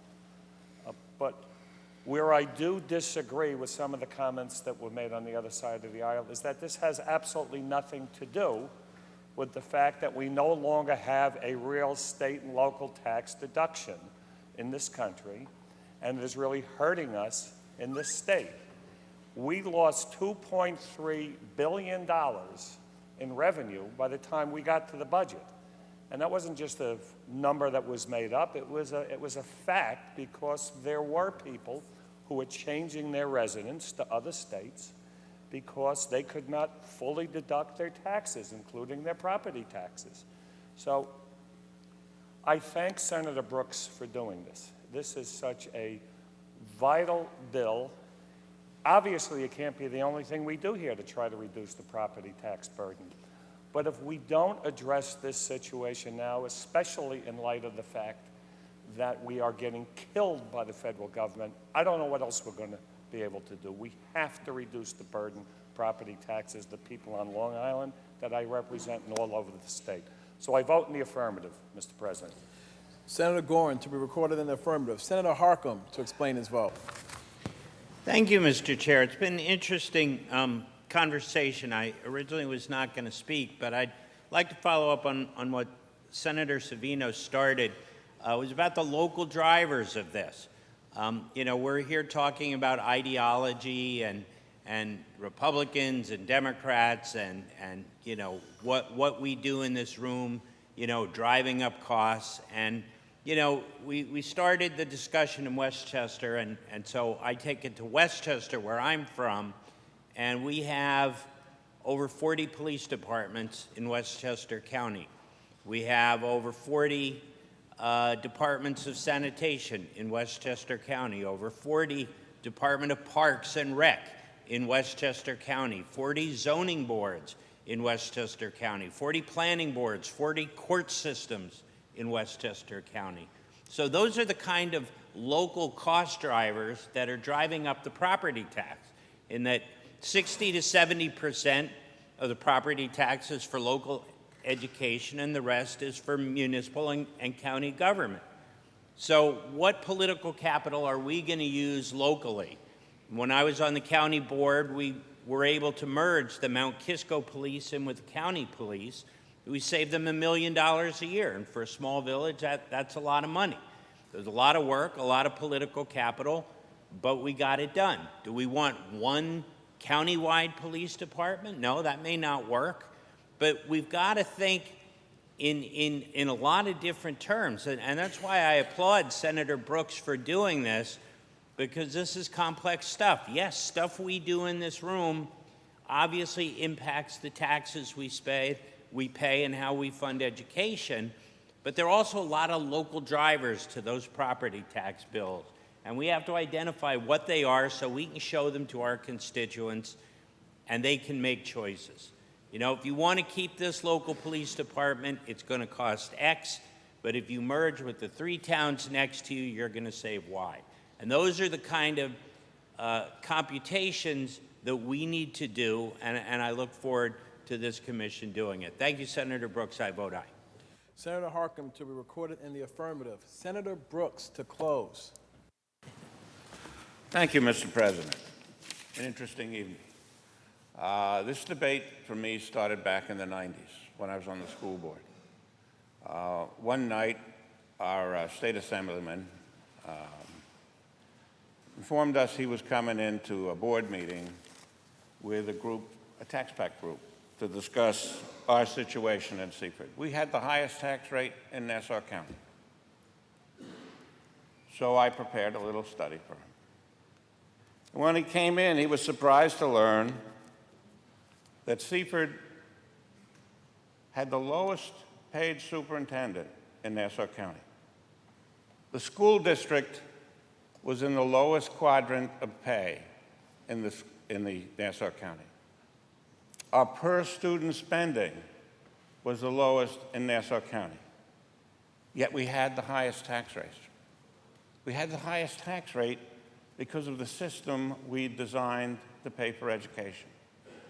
It didn't recognize the fact that there was no commercial property in Seaford. There still isn't. There's 2 candy stores and a milk box. There's no business there. We were a community that got no additional aid. We had no commercial tax base. While we had the lowest per student spending, we had the highest taxes. We built the system built on property taxes, residential property taxes. Comment was made that in the bill it makes reference to the new federal tax law. Of course it does. We pay for education by state and local taxes, just what the federal government put a cap on. We've got people on Long Island and across this state that their tax deduction for federal government is gone just on their school taxes before they've gone anyplace else. Right now, we're in a situation, the numbers I've seen, the cost of the new federal tax law in this state was about $15 billion in additional taxes. On Long Island, $2.3 billion. That's a lot of money. That's a lot of money we could have put into education to help bring these schools down. But when you look at the studies, the spending rate from district to district is dramatically different. Sometimes, because of the makeup of the district, they may have a lot of special ed students. Sometimes, if you're in the right district and you have a lot of commercial property, you can spend all kinds of money. Senator LaValle remembers in the Shoreham-Wading River School District, because of Shoreham, they had all kinds of money to spend. They were spending a fortune. They were sending kids to Europe as part of school because they had all that revenue. There was no control. We don't control education and spending in this state. You look at the committee that we put together, 43 people. What a crazy number. What do you want all those people for? Because the way the thing was set up, it was involved everybody that takes part in education is in there, the teachers, the administrators, the whole 9 yards. Everybody comes to the table. And we've got to realize that we're at a break point now. We can't go on the way this is going. People can't afford these taxes anymore. You know, I had an opportunity before I came here. I was doing some risk management work and helping some of the counties in northern New York and western New York. And one day I was out playing golf with a teacher up in Montgomery County, St. Lawrence County, rather. And he said to me, you're from Long Island. Do you still have polo teams there for the schools? That was the image they had. No, we don't have polo teams. But you know what we have? We have food banks because people aren't rich. You've got people in my community that bought houses years ago, maybe paid $15,000 for them. They're retired, they're on limited incomes. But the house now is worth $800,000. You don't have the option to send a window to pay your taxes. You've got to kind of come up with the money. We've got to realize that this system is broken. We've got to realize it's not you did, we did, you did, we all did. We didn't do the job. The whole idea here is to put a committee together with everybody involved in education and look at the entire problem. The role of education is changing. The demographic profile of our school districts is dramatically changing, and it brings tremendous expense. We're not recognizing that. We're not providing the funding. Phil and I are dealing with a school district that basically is broke, and it's all because of the demographic change that we're not. We've got to realize we've got a problem here and sit down and work at it together. And we've got to realize that the new federal tax laws absolutely compounded that problem. The people that were paying the highest property taxes are now paying taxes on their taxes, and it's not right. We've got to re-examine what we're doing in this state. There's a bill that I introduced, it's S-1707, look at it. It's a bridge to take care of these 3 years. It's a proposal that puts a cap on the maximum percentage of tax levy we can put on property as a percentage of their total spending. When you look at the numbers, and when years ago, first time I got the runs for every school district, and I broke down every single school district in the state with certain numbers, and I went to Chuck Fischillo with it. He said, God, you're dangerous with this, the information you had.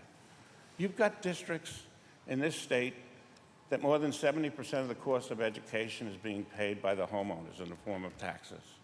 And you've got districts in this state that 80% of the cost of education is being funded by state aid. You know, we look at the difference from tax from upstate to downstate. The fellow I was playing, he said his taxes are much higher than mine. I said, what are your taxes? He says $2,500. I said, mine's $13,000. His comment was, yeah, I'm paying more than you are. I says, how does that work? He said, well, the percentage of taxes to the value of my house versus your house is much higher. Truth of the matter is, we've got to develop a system where we provide, using regional cost factors and expense controls, the funds that they need for every student in your district. Take into consideration those with learning disabilities and people that are new to this country and the assistance they need. Give every school what they need for the required programs. Don't use property taxes. If you want to expand the program further, then you make property taxes then, and that's just for the district. But we have a real problem here. It's not a Republican problem. It's not a Democratic problem.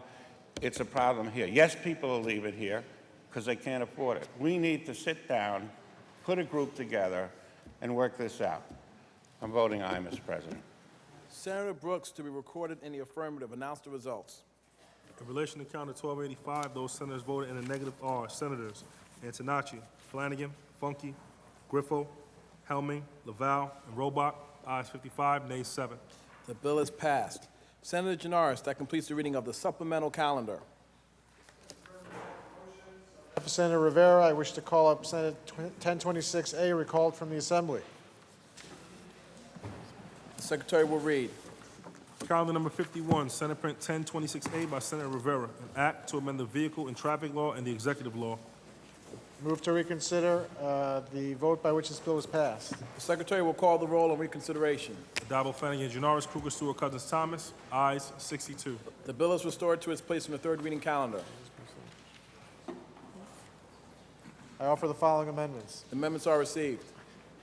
Mr. President, I have the following amendments to the following bills. On page 14, Calendar 431, Senate 3937 by Senator Hoylman.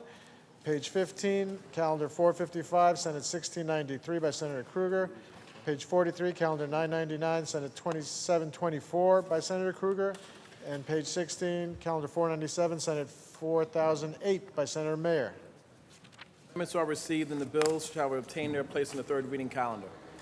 I move to amend Senate 1026A on behalf of Senator Rivera by striking out the amendments made on June 4th and restoring it to its original print 1026. It is so ordered. Please recognize Senator Griffo. Senator Griffo. Thank you, Mr. President. On behalf of Senator Lanza, I move that Senate Bill 815 be discharged from its respective committee and be recommitted with instructions to strike the enacting clause. It is so ordered. Thank Senator, you. Senator Janaris. Is there any further business at the desk? There is no further business at the desk. Move to adjourn until tomorrow, Thursday, June 13th at 1 p.m. On motion, the Senate stands adjourned until Thursday, June 13th at 1 p.m.